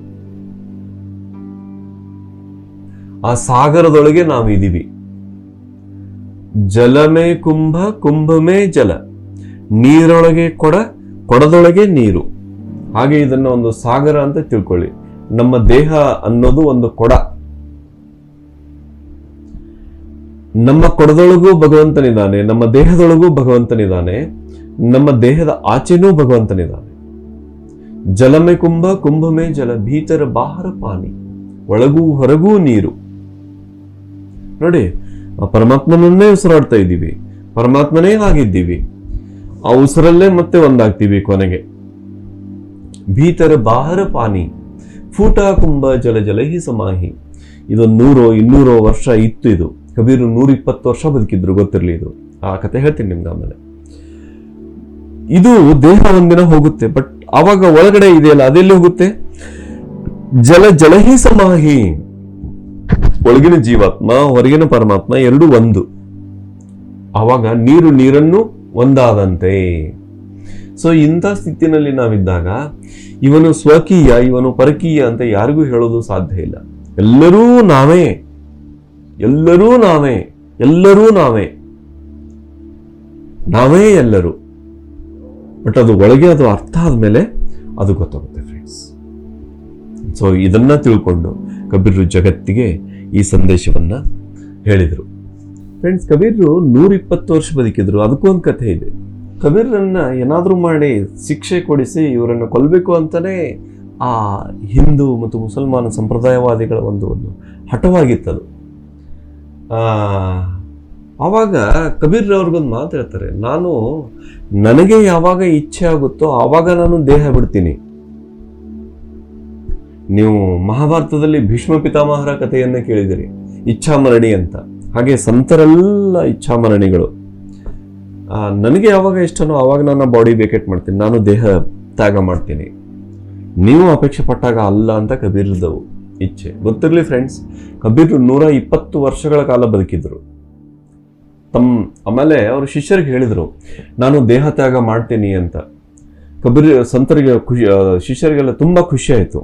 ಸೊ ಅರೇಂಜ್ಮೆಂಟ್ ಮಾಡೋದಕ್ಕೆ ಶುರು ಮಾಡಿ, ಇಲ್ಲ ನಾನು ಕಾಶಿಯಲ್ಲಿ ದೇಹ ತ್ಯಾಗ ಮಾಡೋದಿಲ್ಲ ಅಂತ ಹೇಳಿದ್ರು. ಅವ್ರಿಗೆ ಶಾಕ್. ಇಡೀ ಭಾರತದ ಮೂಲೆ ಮೂಲೆಗಳಿಂದ ಜನ ಬರ್ತಾರೆ ಕಾಶಿಯಲ್ಲಿ ದೇಹ ತ್ಯಾಗ ಮಾಡೋದಕ್ಕೆ ಅಂತ. ಈಗ ನೀವು ದೊಡ್ಡ ದೊಡ್ಡ ಸಿಟಿಗೆ ಹೋದ್ರೆ ಉಳ್ಕೊಳ್ಳೋದಕ್ಕೆ ಲಾಡ್ಜ್ ಇರ್ತಾವ. ಅಲ್ಲಿ ವೃದ್ಧಾಪ್ಯದಲ್ಲಿ ಇನ್ನೇನು ಪ್ರಾಣ ಹೋಗುತ್ತೆ, ಇನ್ನೇನು ವಯಸ್ಸಾಯ್ತು ಅನ್ನೋ ಸ್ಥಿತಿಗೆ ಅಲ್ಲಿ ಇಟ್ಕೊಳ್ಳೋದಕ್ಕೆ ಒಂಥರ ಲಾಡ್ಜ್ ತರ ಇದ್ದು ಅವರು ಬಾಡಿ ವೆಕೇಟ್ ಮಾಡ್ದಂಗೆ ಅವ್ರನ್ನ ಹೀಗೆ ಅಂತ ಜನ ಬರ್ತಾರೆ. ಅಲ್ಲಿ ಬಾಡಿ ವೆಕೇಟ್ ಮಾಡೋದಕ್ಕೆ ಅಂತಾನೆ ಇರ್ತಾರೆ ಅಲ್ಲಿ. ಸೊ ನೀವು ಹೋದ್ರೆ ಸಾಕು, ಅಲ್ಲೆಲ್ಲೇ ರಾಮನಾಮ ಸತ್ಯ ಅಂತ ಹಾಗೆ ಬರ್ತಾನೆ ಇರುತ್ತೆ. ಕನಿಷ್ಠ 3-4 ಆದ್ರೂ ನೀವು ಹೀಗೆ ಎದುರಿಗೆ ನೋಡ್ತಾನೆ ಇರ್ತೀರಿ ಕಾಶಿಯಲ್ಲಿ. ಅಂದ್ರೆ ಅಲ್ಲಿ ದೇಹ ಬಿಟ್ರೆ ಸ್ವರ್ಗಕ್ಕೆ ಹೋಗ್ತಾರೆ ಅಂತ ಒಂದು ಭಾರತದಲ್ಲಿ ನಂಬಿಕೆ.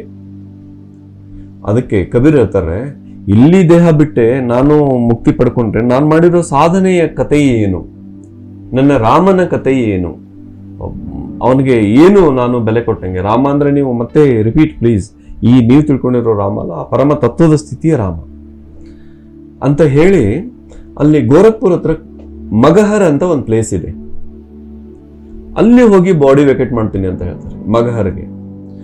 ಎಲ್ಲರಿಗೂ ಶಾಕ್. ಹೇಗೆ ಕಾಶಿಯಲ್ಲಿ ದೇಹ ತ್ಯಾಗ ಮಾಡಿದ್ರೆ ಸ್ವರ್ಗಕ್ಕೆ ಹೋಗ್ತಾರೆ ಅಂತ ನಂಬಿಕೆ ಇದೆಯೋ ಭಾರತದಲ್ಲಿ, ಅದೇ ರೀತಿ ಮಗಹರಲ್ಲಿ ದೇಹ ತ್ಯಾಗ ಮಾಡಿದ್ರೆ ನರಕಕ್ಕೆ ಹೋಗ್ತಾರೆ ಅಂತ ನಂಬಿಕೆ ಇದೆ ಇವತ್ತಿಗೂ.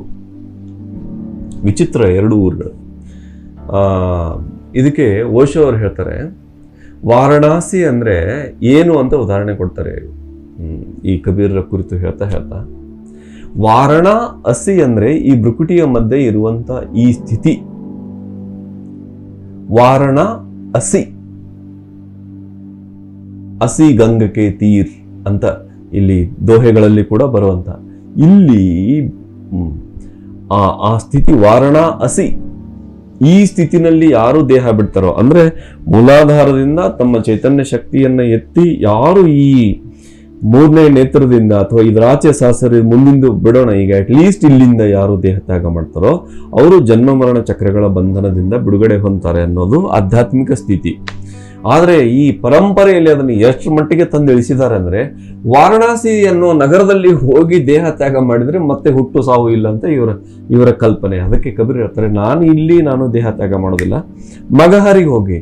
ಮಗಹರ್ ಅಂದ್ರೆ ಶಿಷ್ಯರೆಲ್ಲ ಹೆದರಿ ಬಿಡ್ತಾರೆ, ಹೀಗಿದೆಯಲ್ಲ ಅದಕ್ಕೆ ನಾನು ಮಗಹರಿಗೆ.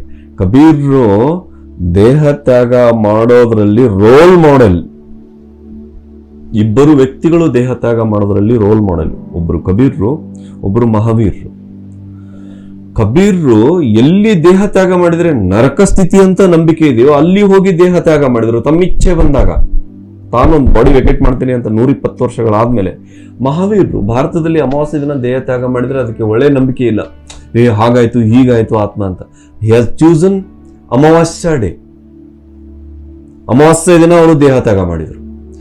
ಇವರು ಅಂದ್ರೆ ಜನಕ್ಕೆ ಯಾವ ರೀತಿ ನಂಬಿಕೆಗಳನ್ನ ಕೊಚ್ಚಿ ಹಾಕಿದ್ರು ಅಂದ್ರೆ, ಕಿತ್ತು ಹಾಕಿದ್ರು ಅಂದ್ರೆ ಆ ನಂಬಿಕೆಗಳನ್ನ, ಯಾವ ದಿನಾದ್ರೂ ನಾವು ದೇಹ ತ್ಯಾಗ ಮಾಡಬಹುದು ಅನ್ನೋ ಸ್ಥಿತಿ. ಸಾಧನೆ ಮಾಡಿದ ಮೇಲೆ ಯಾವ ದಿನಾದ್ರೂ ದೇಹ ತ್ಯಾಗ ಮಾಡಬಹುದು ಅಂತ.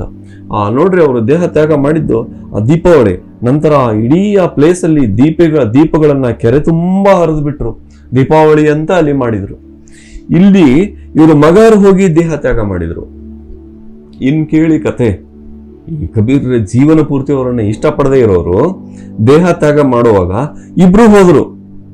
ಅಷ್ಟೊಳಗೆ ಕಬೀರ್ ತುಂಬಾ ಫೇಮಸ್ ಆಗಿಬಿಟ್ಟಿದ್ರಲ್ಲ, ಇಬ್ರು ಹೋದ್ರು. ದೇಹ ತ್ಯಾಗ ಮಾಡಿದ್ಮೇಲೆ ಯಾರನ್ನ ಒಂದು ಮಾಡಬೇಕು ಅಂತ ಕಬೀರ ಮಹಾತ್ಮರು ಈ ಮಾತುಗಳನ್ನ ಕಲಿಸಿದ್ರು, ಈ ಮಾತುಗಳನ್ನ ಹೇಳಿದ್ರು. ಹಿಂದುವನ್ಕಿ ಹಿಂದುವಾಯಿ ದೇಕಿ, ತುರ್ಕನ್ಕಿ ತುರ್ಕಾಯಿ ದೇಕಿ, ದೋರಾಹನ ಪಾವೆ ಅಂತ ಹೇಳಿ ಚಡಪಡಿಸಿ ನಿಮ್ಗೊಂದು ಸ್ವಲ್ಪ ಸಾಸೋಂಕೆ ಸಾಸ್ಮೆ ಅಂತ ಮಾರ್ಗ ಕೊಟ್ರು. ಮಂದಿರ ಮಸೀದಿಗಳ ಬಂಧನದಿಂದ ಕಿತ್ತು ತರೋದಕ್ಕೆ ಪ್ರಯತ್ನ ಮಾಡಿದ್ರು. ಕಬೀರ್ ದೇಹ ತ್ಯಾಗ ಮಾಡಿದ್ಮೇಲೆ ಪುನಃ ಅವರು ಕಚ್ಚಾಡೋದಕ್ಕೆ ಶುರು ಮಾಡಿದ್ರು. ಕಬೀರ್ ನಮ್ಮವರು, ಕಬೀರ್ ನಮ್ಮ ಜಾತಿಯವರು ಅಂತ ಶುರು ಮಾಡಿದ್ರು. ನಾವು ತಂದಿದೀವಿ ನಮ್ದು, ಇಲ್ಲ ಅವರು ನಿಮ್ಮಲ್ಲಿ ಹುಟ್ಟಿದವರಲ್ಲ ಅಂತ.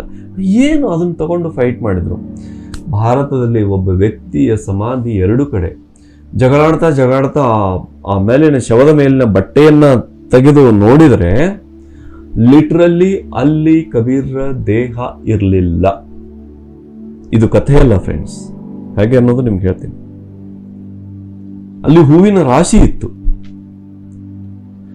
ಹಿಂದೂಗಳ ಅರ್ಧ ಹೂವು, ಮುಸಲ್ಮಾನರು ಅರ್ಧ ಹೂವು ತಗೊಂಡ್ರು. ಮುಸಲ್ಮಾನರು ಅಲ್ಲೇ ಕಬೀರ್ ಎಲ್ಲಿ ದೇಹ ತ್ಯಾಗ ಮಾಡಿದ್ರು ಅಲ್ಲೇ ಅವರು ಇವತ್ತು ಅಲ್ಲಿ ಒಂದು ದರ್ಗಾ ಕಟ್ಟಿದ್ರು. ಇವರು ತಗೊಂಡೋಗಿ ಅದನ್ನ ಇಲ್ಲಿ ಪುರಿಯಲ್ಲಿ, ಜಗನ್ನಾಥ್ ಪುರಿಯಲ್ಲಿ ಅದನ್ನ ಸಮಾಧಿ ಕಟ್ಟಿದ್ರು ಹಿಂದೆ ತಮ್ಮ ಧರ್ಮಕ್ಕೆ ಅನುಗುಣ. ಇದು ಹೇಗೆ ಸಾಧ್ಯ ಅಂತ ನೀವು ಕೇಳ್ಬೋದು. ಇದೇನು ಸ್ಟೋರಿ ಅಲ್ಲ ಫ್ರೆಂಡ್ಸ್. ಕಬೀರ್ ಗುರುಗಳು ಯಾರು ಅನ್ನೋದು ಪುಸ್ತಕದಲ್ಲಿ ರಾಮಾನಂದ ಅಂತ ಬರೀತಾರೆ ಹೊರತು, ರಾಮಾನಂದರನ್ನ ಸುಮ್ಮನೆ ನಾಮಗುರುವಾಗಿ ಸ್ವೀಕಾರ ಮಾಡಿದ್ರು ಕಬೀರ್ರು. ನಾಮಗುರು ಒಂದೇನಾದ್ರೂ ಬೇಕಲ್ಲ ಹೆಸರು ಹೊರಗಿನ ಸಮಾಜಕ್ಕೆ, ರಾಮನಾಮ ಅಂತ ಅದನ್ನ ಉಚ್ಚಾರಣೆ ಮಾಡೋದಕ್ಕೆ ಅವರು ಗುರು ಅಂತ ಸ್ವೀಕಾರ ಮಾಡಿದ್ರು. ಬಟ್ ನಿಜವಾಗಿ ಸಾಧನಾ ಮಾರ್ಗದಲ್ಲಿ ನೋಡಿದರೆ ಗೋರಖನಾಥ್ ಪರಂಪರೆಯಿಂದ ಬಂದವರು, ಮಹಾವತಾರ್ ಬಾಬಾಜಿಯವರ ಟೀಮ್ನಿಂದ ಬಂದವರು, ಸಾಯಿ ಬಾಬಾ ಅವರು, ಇವರು ನಮ್ಮ ತೆಲುಗಿನ ವೇಮನ ಅವರು, ಇವರೆಲ್ಲ ನೋಡ್ರಿ ಹೇಗಿದೆ ಅಂದ್ರೆ, ಯಾರು ಮಹಾವತಾರ್ ಬಾಬಾಜಿ ಟೀಮಲ್ಲಿದ್ದಾರೋ ಅವರ ಬಾಡಿಯನ್ನ ಹೇಗೆ ಬೇಕಾ ಹಾಗೆ ಕನ್ವರ್ಟ್ ಮಾಡ್ಕೊಳ್ಳೋ ಕೆಪಾಸಿಟಿ ಅವ್ರಿಗೆ. ಇವರನ್ನ ನೋಡ್ತೀರಿ, ಶಿರ್ಡಿ ಸಾಯಿಬಾಬಾ ಅವರನ್ನ, ಅವ್ರ ಬಾಡಿಯನ್ನು ಒಂದೊಂದ್ಸಲ ತೀರಾ ತೆಳುವಾದ ದಾರದ ಮೇಲೆ ಕಟ್ಟಿದ ಮಂಚದ ಮೇಲೆ ತೂಗಾಡ್ತಾ ಇದ್ರು, ಅಥವಾ ಒಂದ್ಸಲ ಅವ್ರ ಬಾಡಿಯನ್ನೆಲ್ಲ ಬೇರೆ ಬೇರೆ ಇಟ್ಟಿದ್ರು. ಇವರು ವೇಮನ ತಮ್ಮ ಕರುಳನ್ನ, ತಾಯಿ ಹೇಳ್ತಾಳೆ ಸ್ನಾನ ಮಾಡೋ ನಿನ್ನ ದೇಹಕ್ಕೆ ಅಂತಂದಾಗ ಸ್ನಾನ ಮಾಡಿಸೋದ್ರ ಜೊತೆಗೆ ಕಬೀರು ವೇಮನ ಹೀಗೆ ಹೊಟ್ಟೆ ಬಗೆದು ಕರುಳನ್ನೆಲ್ಲ ತೊಳೆದು ಮತ್ತೆ ಹೊಟ್ಟೆ ಒಳಗೆ ಹಾಕಿ ಹೊಟ್ಟೆ ಸಾಫು ಮಾಡ್ಕೊಂಡ್ರು. ಅವಾಗ ತಾಯಿ ಇನ್ನೊಮ್ಮೆ ಅಪ್ಪ ನಿನಗೆ ಏನೋ ನಾನು ಹೇಳೋದಿಲ್ಲ ಅಂತ ಕ್ಷಮೆ ಕೋರಿದ್ರು. ಇವರಿಗೆಲ್ಲ ದೇಹದ ಮೇಲಿನ ಈ ಸ್ಥಿತಿ ಹೇಗೆ ಅಂದರೆ ಆ ಸ್ಥಿತಿಯನ್ನೇ ಅವರು ತಮ್ಮ ಯೋಗದ ಮೂಲಕ ತಲುಪಿದ್ರು. ಅದಕ್ಕೆ ಅವ್ರಿಗೆ ತಮಗೆ ಬೇಕೆನಿಸಿದಾಗ ದೇಹ ಬಿಡುವ ಸ್ಥಿತಿ, ದೇಹವನ್ನು ಯಾವ ರೀತಿ ಬೇಕಾದರೂ ಅದನ್ನು ಕನ್ವರ್ಟ್ ಮಾಡೋ ಸ್ಥಿತಿ ಅವರಿಗೆ ಇತ್ತು. ಆ ಸ್ಥಿತಿಯನ್ನು ಹೊಂದಿದವರು ಕಬೀರ್ರು. ಇಡೀ ಭಾರತಕ್ಕೆ ಹಿಂದೂ ಮುಸಲ್ಮಾನರು ನೀವು ಎಂದು ಕಚ್ಚಾಡೋದನ್ನ ನಿಲ್ಲಿಸಿ, ನಿಮ್ಮ ಮಂದಿರ ಮಸೀದಿಗಳು ನಿಮ್ಮನ್ನು ದಡ ಸೇರಿಸೋದಿಲ್ಲ, ನಿಮ್ಮ ಶ್ವಾಸದ ಒಳಗೆ ನೀವು ಅಂತರ್ಪ್ರಯಾಣ ಮಾಡಿದರೆ ಮಾತ್ರ ನೀವು ಆ ಪರಮಾತ್ಮನ ಸ್ಥಿತಿಯನ್ನು ತಲುಪಬಲ್ಲಿರಿ ಅನ್ನೋ ಅಂತಃಕರಣದಿಂದ ಹೇಳಿದಂಥ ಮಹಾತ್ಮ ಕಬೀರ್. ಶಾಕಾಹಾರವನ್ನು ಕಡ್ಡಾಯವಾಗಿ ಹೇಳಿದಂಥ ಕಬೀರ್. ದಿನಭರ ರೋಜಾ ಕರತ ಹೈ, ರಾತ ಹನತ ಹೇ ಗಾಯ್, ಇತೋ ಖುದಾ ಕಿ ಬಂದಗಿ ನೈ. ನೀನು ದಿನ ಇಡೀ ಉಪವಾಸ ಮಾಡ್ತೀಯ, ರಾತ್ರಿ ಪ್ರಾಣಿ ಕಟ್ ಮಾಡಿ, ಆಕಳ ಕಟ್ ಮಾಡಿ ತಿಂತೀಯ, ಇದು ನೀನು ಭಗವಂತನನ್ನು ಮೆಚ್ಚಿಸುವ ಪರಿಯಲ್ಲ ಅಂತ ಥ್ರೋಟ್ ಮಾಸ್ಟರ್ ಹೀ ಈಸ್. ಯಾವ ಮಾತನ್ನು ಹೇಳೋದಕ್ಕೆ ಮುಲಾಜ್ ಇಲ್ಲದೆ ಹೇಳಿದಂಥ ಮಾಸ್ಟರ್ ಅವರು. ಒಂದ್ಸಲ ಕಬೀರ್ ವಿಸ್ಡಮ್ ಕ್ಲಾಸನ್ನು ನಾನು ಕಬೀರ್ ಭವನದಲ್ಲಿ, ಬೆಂಗಳೂರು ಪಿರಮಿಡಲ್ಲಿ ಕಬೀರ್ ಭವನದಲ್ಲಿ ನಾನು ಮಾಡ್ತಿರ್ಬೇಕಾದ್ರೆ ಒಂದಿನ ಕ್ಲಾಸಲ್ಲಿ ಚೈನಾದಿಂದ ಒಂದಷ್ಟು ಜನ ಬಂದಿದ್ದರು, ಜರ್ಮನಿಯಿಂದ ಒಬ್ಬರು ಬಂದಿದ್ದರು, ಬೇರೆ ಯಾವುದಂಥ ವಿಶೇಷ ಕ್ಲಾಸ್ ಆಗಿತ್ತು. ಎಲ್ಲ ಹೆಚ್ಚು ಫಾರಿನರ್ ಇದ್ದರು ಅಲ್ಲಿ. ಸೊ ಕ್ಲಾಸು ಇಂಗ್ಲೀಷಲ್ಲಿ ಮುಗಿದ ಮೇಲೆ ಜರ್ಮನಿಯಿಂದ ಬಂದಂಥವ್ರು ಒಂದು ಮಾತು ಹಾಗೆ ಮಾತಾಡ್ತಾ ಇರಬೇಕಾದ್ರೆ ಮಾತಿಗೆ ನಾನು ಹೇಳಿದೆ, Kabir is A way for new India ಅಂತ ಅದನ್ನು ಹೇಳ್ತಿರ್ಬೇಕಾದ್ರೆ ಈ ಎರಡು ಹಿಂದೂ ಮುಸಲ್ಮಾನ್ ಕಾನ್ಫ್ಲಿಕ್ಟ್ದಿಂದ ಇದನ್ನು ಮುಕ್ತ ಮಾಡಿ ನಮಗೆ ಒಂದು ಹೊಸ ಭಾರತ ಜನ್ಮ ಕೊಡೋದು ಮಾತ್ರ ಕಬೀರಿಂದ ಸಾಧ್ಯ ಅಂತ ಹೇಳಬೇಕಾದ್ರೆ ಆ ಜರ್ಮನಿಯವರು ಹೇಳಿದರು, ಅವರು ಮೇಲ್ ಐ ಡಿ ಕೊಟ್ಟಿದ್ರು, ಇರ್ಬೋದಿಲ್ಲ, this is not only to India, this is to entire world ಅಂದರು. ಯಾಕೆಂದರೆ ಅವ್ರಿಗೆ ಗೊತ್ತು ಅಲ್ಲಿ ಒಂದೊಂದು ಕಡೆ ಅಲ್ಲಿ ಶಿಯಾ ಸುನ್ನಿ, ಇಲ್ಲಿ ಪ್ರೊಟೆಸ್ಟೆಂಟ್ ಕ್ಯಾಥೋಲಿಕ್ ಅಂತ, ಇಲ್ಲಿ ಎಲ್ಲರಲ್ಲಿಯೂ ಒಂದು ಕಾನ್ಫ್ಲಿಕ್ಟ್ ಇದೆ. ಸೊ ಈ ಎಲ್ಲ ಕಾನ್ಫ್ಲಿಕ್ಟ್ಗಳಿಂದ ಜಗತ್ತನ್ನು ಮುಕ್ತ ಮಾಡೋದು ಇದು ಮಾತ್ರ ಸಾಧ್ಯ ಅಂತ ಆ ಜರ್ಮನಿಯವರು ಅವತ್ತು ಕ್ಲಾಸಲ್ಲಿ ಹೇಳಿದರು ಫ್ರೆಂಡ್ಸ್. ಹೀಗಾಗಿ ಕಬೀರ್ರು ಹೊಸ ಯುಗದ ಆಧ್ಯಾತ್ಮಿಕ ಗುರು. ಮಂದಿರ ಮಸೀದಿಗಳಿಂದ, ಪ್ರಾರ್ಥನಾ ಗೃಹಗಳಿಂದ, ಗುರುದ್ವಾರಗಳಿಂದ ಈ ಜನ್ರೇಷನ್ನನ್ನು ಮುಕ್ತ ಮಾಡಿ ಒಂದು ಹಂತಕ್ಕೆ ತಂದವರು. ಬ್ರಹ್ಮರ್ಷಿ ಪಿತಾಮಹ ಪತ್ರಿಜಿಯವರು ನಮ್ಮೆಲ್ಲರಿಗೂ ಒಂದು ವೇದಿಕೆಯನ್ನು ಕೊಟ್ಟರು, ಅದು ಪಿರಮಿಡ್ ಶಕ್ತಿ ಕ್ಷೇತ್ರಗಳನ್ನು ನಿರ್ಮಾಣ ಮಾಡಿ. ಇದು ನಮ್ಮ ಜೀವನ ಫ್ರೆಂಡ್ಸ್. ಇನ್ನು ಕಬೀರ್ರ ಆಧ್ಯಾತ್ಮಿಕ ಸ್ಥಿತಿ ಎಷ್ಟು ಉನ್ನತ ಮಟ್ಟದಿತ್ತು ಅನ್ನೋದಕ್ಕೆ ಒಂದೆರಡು ದೋಹೆಗಳನ್ನು ಹೇಳಿ ಇವತ್ತಿನ ಈ ಸೆಷನ್ನನ್ನು ಇಲ್ಲಿಗೆ ವಿರಾಮ ನೀಡೋಣ. ವಿರಾಮ ಯಾಕೆಂದರೆ ಇನ್ನೂ ಕಬೀರದ ನಿಜವಾದ ಟೀಚಿಂಗ್ಸ್ ಇನ್ ಡೀಟೇಲ್ಸ್ ನಾವು ಹೋಗೋಣ. ಇದೊಂಥರ ಜನರಲ್ ಇಂಟ್ರೊಡಕ್ಷನ್ ರೀತಿ. ಕಬೀರ್ ಹೇಳ್ತಾರೆ, ಹೇರತ ಹೇರತ ಹೇಸಕಿ ಮೈರಹಾ ಹಿರಾಯಿ, ಬುಂದ ಸಮಾನಿ ಸಮುಂದಮೆ ಸೋಕತ ಹೇರಿ ಜಾಯಿ ಅಂತ ಕಬೀರ್ ಕೇಳ್ತಿದ್ದಂಗೆ ಥಟ್ ಅಂತ ಅವ್ರಿಗೆ ಚೇಂಜಸ್ ಗೊತ್ತಾಗಿ ಮತ್ತೆ ಇನ್ನೊಂದು ದೋಹೆ ಹೇಳಿದ್ರು. ಹೇರತ ಹೇರತ ಹೇಸಕಿ ಮೈರಹಾ ಹಿರಾಯಿ, ಸಮುಂದ ಸಮಾನಿ ಬುಂದಮೇ ಸೋಕತ ಹೇರಿ ಜಾಯ್ ಅಂತ ಕೇಳಿದರು. ಅದರ ಅರ್ಥ ಏನು ಅಂದ್ರೆ, ಹುಡುಕುತ್ತಾ ಹುಡುಕುತ್ತಾ ಹೇ ಗೆಳತಿಯೇ ನಾನೂ ಕಳೆದು ಹೋದೆ. ಈ ಒಂದು ಹನಿ ಮಹಾಸಾಗರದಲ್ಲಿ ಕಳೆದು ಹೋಯ್ತು, ಅದನ್ನು ಹೇಗೆ ಹುಡುಕಲಿ ಅಂತ ಮೊದಲನೇ ದೋಹೆ. ಥಟ್ ಅಂತ ತಮ್ಮ ಚೇಂಜಸ್ ಅನ್ನ, ಆ ಅನುಭವವನ್ನ ಮತ್ತೆ ಅದನ್ನ ಇಮಿಡಿಯೇಟ್ ಚೇಂಜ್ ಮಾಡಿ ಹೇಳ್ತಾರೆ ಕಬೀರ್ರು. ಹೇರತ ಹೇರತ ಹೇಸಕಿ ಮೇರಹಾ ಹಿರಾಯಿ, ಹುಡುಕುತ್ತಾ ಹುಡುಕುತ್ತಾ ಗೆಳತಿ ನಾನು ಕಳೆದು ಹೋದೆ. ಮಹಾಸಾಗರವೇ ಬಿಂದುವಿನಲ್ಲಿ, ಹನಿಯಲ್ಲಿ ಲೀನವಾಯಿತು. ಸಮುಂದ ಸಮಾನ ಬುಂದಮೆ, ಇಡೀ ಸಮುದ್ರವೇ, ಸಿಂಧುವೇ ಬಿಂದುವಿನಲ್ಲಿ ಲೀನವಾಗಿ ಹೋಯಿತು. ಸೋಕತ ಹೀರಿ ಜಾಯಿ, ಇನ್ನೇನು ಹುಡ್ಕೋದು ಅಂತ. ನಿಮಗೆ ಇದನ್ನು ಅರ್ಥ ಮಾಡ್ಕೊಳ್ಬೇಕು ಅಂದರೆ ಸ್ಪಿರಿಚುವಲ್ ರಿಯಾಲಿಟಿಯ ಕೊನೆಯ 10 ನಿಮಿಷಗಳನ್ನು ನೋಡ್ರಿ, 15 ನಿಮಿಷಗಳನ್ನು ನೋಡ್ರಿ. ಲಾಸ್ಟ್ ಒಂದು 5 ನಿಮಿಷಗಳಲ್ಲಿ ಧ್ಯಾನದ ಪರಮೋನ್ನತ ಸ್ಥಿತಿಯನ್ನು ಹೊಂದಿದ ಮೇಲೆ ಅದ್ಭುತವಾದ ಅದು ವಿಡಿಯೋ ಪ್ರೆಸೆಂಟೇಷನ್. ಅದು ಆ ಅದ್ಭುತವಾದ ಸ್ಥಿತಿಯನ್ನು ಹೊಂದಿದ ಮೇಲೆ ಅಖಂಡ ಮಂಡಲ ಬ್ರಹ್ಮಾಂಡ, ಈ ಗಲಾಕ್ಸಿಗಳು, ಈ ಮಿಲ್ಕಿ ವೇ, ಸಮಸ್ತ ಬ್ರಹ್ಮಾಂಡವೆಲ್ಲ ಈ ಸಹಸ್ರಾರದಲ್ಲಿ ಲೀನ ಆಗ್ತಾ ಆಗ್ತಾ ಆಗ್ತಾ ಆಗ್ತಾ ಹೋಗಿ ಒಂದು ಪರಮ ಪ್ರಕಾಶ ಸ್ಥಿತಿಯನ್ನು ಪಡ್ಕೊಳ್ಳುತ್ತೆ. ಅದು ಆ ದೇಹದ ಸ್ಥಿತಿಯಲ್ಲಿ ಒಳಗೆ ಅದು ಸಮುದ್ರ ಸಮಾನ ಬಂದಮೆ ಅನ್ನೋ ಸ್ಥಿತಿ. ಅದು ಆ ಸ್ಪಿರಿಚುವಲ್ ರಿಯಾಲಿಟಿ CD, ಈ ವಿಡಿಯೋ ಯಾರು ಕೇಳ್ತಾ ಇದ್ರು ನೀವೆಲ್ಲ ಆ CD-ಯನ್ನು ಡೌನ್ಲೋಡ್ ಮಾಡ್ಕೊಳ್ಳಿ. ನೋಡದೇ ಇರೋರು ನೋಡಿ, ನೋಡಿದವರು ಮತ್ತೊಮ್ಮೆ ನೋಡಿ, ಕೊನೆಯ ಲಾಸ್ಟ್ 5-10 ಮಿನಿಟ್ಸ್. ಸೊ ಎಂಟೈರ್ ಬ್ರಹ್ಮಾಂಡ, ಅಖಂಡ ಮಂಡಲ ಬ್ರಹ್ಮಾಂಡ ಎಲ್ಲ ಈ ನಮ್ಮೊಳಗೆ ಲೀನ ಆಗಿರೋ ಸ್ಥಿತಿ, ನಾವೇ ಪರಮಾತ್ಮ ಸ್ಥಿತಿ.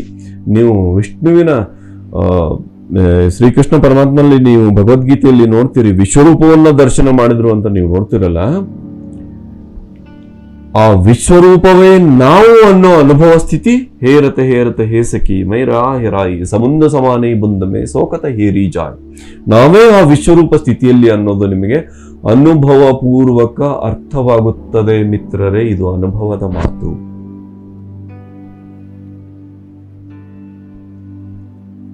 ನಾನು ಈ ಮೂಲಕ ಕನ್ನಡವನ್ನು ಬಲ್ಲಂತ ಸಮಸ್ತ ಕನ್ನಡಿಗರಿಗೆ, ಈ ಮೂಲಕ ಈ ಪ್ರಪಂಚದ ಯಾವುದೇ ಭಾಗದಲ್ಲಿರಲಿ ಈ ಕನ್ನಡವನ್ನು ಕೇಳ್ತಾ ಇರುವಂಥ ಅವರಿಗೆ ನಾನು ಕೋರಿಕೊಳ್ಳೋದು ಏನು ಅಂದರೆ, ಫ್ರೆಂಡ್ಸ್, ನಾವು ಹಿಂದೂಗಳು ಅಲ್ಲ, ಮುಸಲ್ಮಾನರು ಅಲ್ಲ. ನಾವು ಶ್ವಾಸವನ್ನು ಉಸಿರಾಡ್ತಾ ಇರುವಂಥ ಒಂದು ಉಸಿರಾಟದ ಜೀವಿ ಅಷ್ಟೇ. ಇದಕ್ಕೊಂದು ಹೆಸರು, ಇದಕ್ಕೊಂದು ID ಕಾರ್ಡು, ಇದಕ್ಕೊಂದು ಇದು ಎಲ್ಲ ಕೊಟ್ಟಿದ್ದು ಆಧಾರ್ ಕಾರ್ಡು. ಇದು ಒಂದು ದೇಶದಲ್ಲಿ ನಾವು ಬದುಕೋದಕ್ಕೆ ಒಂದು ವ್ಯವಸ್ಥೆಗೆ ಅನುಕೂಲ ಆಗಲಿ ಅನ್ನೋ ಕಾರಣಕ್ಕೆ ಹೊರತು I am not this body. ನಮ್ಮೊಳಗಿನ ಪರಮಾತ್ಮನನ್ನು ನಾವು ಸಾಕ್ಷಾತ್ಕಾರ ಮಾಡ್ಕೊಳ್ಬೇಕು ಅಂದರೆ ಇದು ಕಬೀರರ ಮಾರ್ಗ. ನಮ್ಮ ಮಿತ್ರರೇ, ಇದಕ್ಕೇನು ನೀವು ದೊಡ್ಡ ಪಾಂಡಿತ್ಯ ಪಡ್ಕೊಳ್ಬೇಕಾಗಿಲ್ಲ. ಇದಕ್ಕೇನು ನೀವು ದೊಡ್ಡ ದೊಡ್ಡ ಗ್ರಂಥಗಳನ್ನು ಪಡ್ಕೊಂಡು ಆ ಕೊಟೇಶನ್ಗಳನ್ನು ಹೇಳಬೇಕಾಗಿಲ್ಲ, ಶ್ಲೋಕಗಳನ್ನು ಹೇಳಬೇಕಾಗಿಲ್ಲ. ಏನ್ ಮಾಡಬೇಕು? ಏನಿಲ್ಲ, ಕಣ್ಮುಚ್ಚಿ ಸಹಜ ಶ್ವಾಸವನ್ನು ಗಮನಿಸ್ತಾ ಇದ್ರೆ ಸಾಕು. ಮಿನಿಮಮ್ ಯಾರ ವಯಸ್ಸು ಎಷ್ಟೋ ಅಷ್ಟು, ಇಲ್ಲ ಹೆಚ್ಚು ಸಾಧನೆ ಮಾಡ್ತಿದ್ದವರು ಸಾಧನೆ ಮಾಡಿ. ನಮ್ಮೊಳಗೆ ಹೋದಂಗೆ ನಾವೇ ಆ ಪರಮಾತ್ಮ ಅನ್ನೋದು ಅರ್ಥ ಆಗುತ್ತೆ. ಅವಾಗೇನು ಲಾಭ ಆಗುತ್ತೆ? ನಮಗೆ ಸಂಪೂರ್ಣವಾದ ಆರೋಗ್ಯ ಸಿಗುತ್ತೆ. ನಮಗೆ ಈ ಉದಾಹರಣೆಗೆ ನಾನು ಇದನ್ನು 2000 ಇಸ್ವಿಯಲ್ಲಿ ನಾನು ಬಂದವನು. ಇವತ್ತು 2020 ವರ್ಷ ಆಯಿತು ನಾನು ಬಂದು. 20 ವರ್ಷದ ಹಿಂದೆ ಜೋಬಲ್ಲಿ 10 ಗುಳಿಗೆಗಳ ಒಂದು ಸ್ಟ್ರಿಪ್ ಇತ್ತು. ಅವತ್ತು ಬಿಟ್ಟವನು ಬ್ರಹ್ಮರ್ಷಿ ಪಿತಾಮಹ ಪತ್ರಿಜಿಯವರು ಹೇಳಿದರು, no medicine no doctor, only meditation ಅಂತ ಹೇಳಿದರು. ಅವತ್ತು ಅದನ್ನು ತೆಗೆದಿಟ್ಟವನು, ತೆಗೆದು ಹಾಕಿದವನು. ಇವತ್ತಿನವರೆಗೂ ದೇಹಕ್ಕೆ ಯಾವುದೇ ರೀತಿಯ ಮೆಡಿಸಿನ್ ಕೊಟ್ಟಿಲ್ಲ ಫ್ರೆಂಡ್ಸ್. ಸಂಪೂರ್ಣವಾದ ಆರೋಗ್ಯ, ಸಂಪೂರ್ಣವಾದ ಮಾನಸಿಕ ಆನಂದ, ಮಾನಸಿಕ ನೆಮ್ಮದಿ, ಸ್ಥಿಮಿತತೆ. ಎಷ್ಟೇ ಜೀವನದಲ್ಲಿ ಅಲ್ಲೂಲ ಕಲ್ಲೋಲದ ಏರಿಳಿತಗಳಿದ್ರೂ ಕೂಡ ನಾವು ಪ್ರಶಾಂತ ಚಿತ್ತದಿಂದ ಅದನ್ನು ಎದುರಿಸುವಂಥ ಒಂದು ಚಾಲೆಂಜಿಂಗ್ ಸ್ಟೇಟಸ್ ಆಫ್ ಮೈಂಡ್ ಮತ್ತು ಪ್ರಸನ್ನ ಸ್ಥಿತಿ, ಬದುಕಿನ ಆನಂದಗಳನ್ನು ಅನುಭವಿಸ್ತಾ ಒಂದು ಜೀವನದ ಅದ್ಭುತ ನಾವು ಆ ಆನಂದವನ್ನು ಪಡಿತಾ ಜೀವಿಸುವಂಥ ಸ್ಥಿತಿ ನಾವು ಪಡ್ಕೊಳ್ತೀವಿ ಫ್ರೆಂಡ್ಸ್. ದಯವಿಟ್ಟು ಸಹಜ ಶ್ವಾಸವನ್ನು ಗಮನಿಸುವ ಧ್ಯಾನ ಮಾಡಿ, ಕಬೀರ ಮಾರ್ಗವನ್ನು ಅನುಸರಿಸಿ ಅಥವಾ ಸಹಜ ಶ್ವಾಸವನ್ನು ಗಮನಿಸುವ ಧ್ಯಾನದ ಮಾರ್ಗವನ್ನು ಅನುಸರಿಸಿ ಶಾಕಾಹಾರಿಗಳಾಗಿ. ಕಬೀರರು ಓದು ಬರಹ ಬಾರದ ವ್ಯಕ್ತಿಗಳಿದ್ರೂ ಕೂಡ ಉತ್ತರ ಭಾರತವನ್ನು ತಿರುಗಾಡಿ ಹೇಳಿದ್ರಲ್ಲ, ಹಾಗೆ ನಿಮಗೆ ಗೊತ್ತಿರೋ ಜ್ಞಾನವನ್ನು ನೀವು ಅನುಭವ ಹೊಂದಿದ ಮೇಲೆ 4 ಜನಕ್ಕೆ ಹೇಳಿ, ಅದನ್ನು ತಿಳಿಸಿ ಹೇಳಿ. ಜೀವನವನ್ನು ಕಬೀರರು ಸಾರ್ಥಕಗೊಳಿಸಿಕೊಂಡಂತೆ ನಾವು ಸಾರ್ಥಕಗೊಳಿಸಿಕೊಳ್ಳೋಣ ಫ್ರೆಂಡ್ಸ್. ಇದಕ್ಕೆ ಸೋಷಿಯಲ್ ಸ್ಟೇಟಸ್ ಏನೂ ಹತ್ತೋದಿಲ್ಲ. ಕಬೀರರಿಗೆ ಸೋಷಿಯಲ್ ಸ್ಟೇಟಸ್ ಏನೂ ಕೇರ್ ಮಾಡಲಿಲ್ಲ. ಅವ್ರಿಗೆ ಏನೂ ಇರಲಿಲ್ಲ. ತಾವೇನಿದ್ರು ಅದೇ ಸ್ಟೇಟಸಲ್ಲಿದ್ದರು, ಅದೇ ಪರಬ್ರಹ್ಮ ಸ್ಥಿತಿಯಲ್ಲಿದ್ದರು ಫ್ರೆಂಡ್ಸ್. ಆ ಸ್ಥಿತಿಯನ್ನು ನಾವೆಲ್ಲರೂ ಬದುಕೋಣ. ನಾವೆಲ್ಲರೂ ದೈವ ಸ್ಥಿತಿಯನ್ನು ಅರ್ಥ ಮಾಡಿಕೊಂಡು ಜ್ಞಾನೋದಯ ಸ್ಥಿತಿಯಲ್ಲಿ ಬದುಕಿದರೆ ನೋಡ್ರಿ, ಜೀವನ ಎಷ್ಟು ನೆಮ್ಮದಿಯಿಂದ ಇರುತ್ತೆ, ಎಷ್ಟು ಆನಂದದಿಂದ ಇರುತ್ತೆ. ನಮ್ಮ ಜೊತೆ ಪ್ರಾಣಿ ಪಕ್ಷಿಗಳು ಆನಂದದಿಂದ ಇದ್ರಿ ಅಂತ ಅದ್ಭುತ ಜೀವನ. ಭೂಮಿ ತಾಯಿಯ ಈ ಭೂಮಿಯ ಮೇಲಿನ ಜೀವನ ದಿವ್ಯ ಜೀವನ ಆಗುತ್ತೆ ಅಂತ ನಾನು ತಮ್ಮೆಲ್ಲರಲ್ಲಿ ಪ್ರಾರ್ಥನೆ ಮಾಡ್ತಾ ಇವತ್ತು ಈ ಕಬೀರ್ ವಿಸ್ಡಮ್ ಕ್ಲಾಸ್ಗೆ ವಿರಾಮ ನೀಡ್ತಾ ಇದ್ದೀನಿ. ನಿಮಗೆ ಮುಂದೆ ಒಂದೊಂದಾಗಿ ಅವರ ದೋಹೆಗಳನ್ನು, ಪದಗಳನ್ನು ಒಂದೊಂದಾಗಿ ಹೇಳ್ತಾ ಆ ಜ್ಞಾನವನ್ನು ನಾವೆಲ್ಲ ಕನ್ನಡದಲ್ಲಿ ಸವಿಯೋಣ ಅಂತ ಹೇಳ್ತಾ ನನ್ನ ಮಾತಿಗೆ ವಿರಾಮ ಕೊಡ್ತಾ ಇದ್ದೀನಿ friends. Thank you so much. ಧನ್ಯವಾದಗಳು, ತುಂಬ ಧನ್ಯವಾದ. ಹಲೋ ಗೆಳೆಯರೇ, ಪಿರಮಿಡ್ ಮೆಡಿಟೇಷನ್ ಚಾನೆಲ್ ಕನ್ನಡಕ್ಕಾಗಿ ಲೈಕ್ ಮಾಡಿ, ಸಬ್ಸ್ಕ್ರೈಬ್ ಮಾಡಿ ಹಾಗೂ ಬರಲಿರುವ ಅಪ್ಡೇಟ್ಸ್ಗಳಿಗಾಗಿ ಬೆಲ್ ಬಟನ್ ಒತ್ತಿ.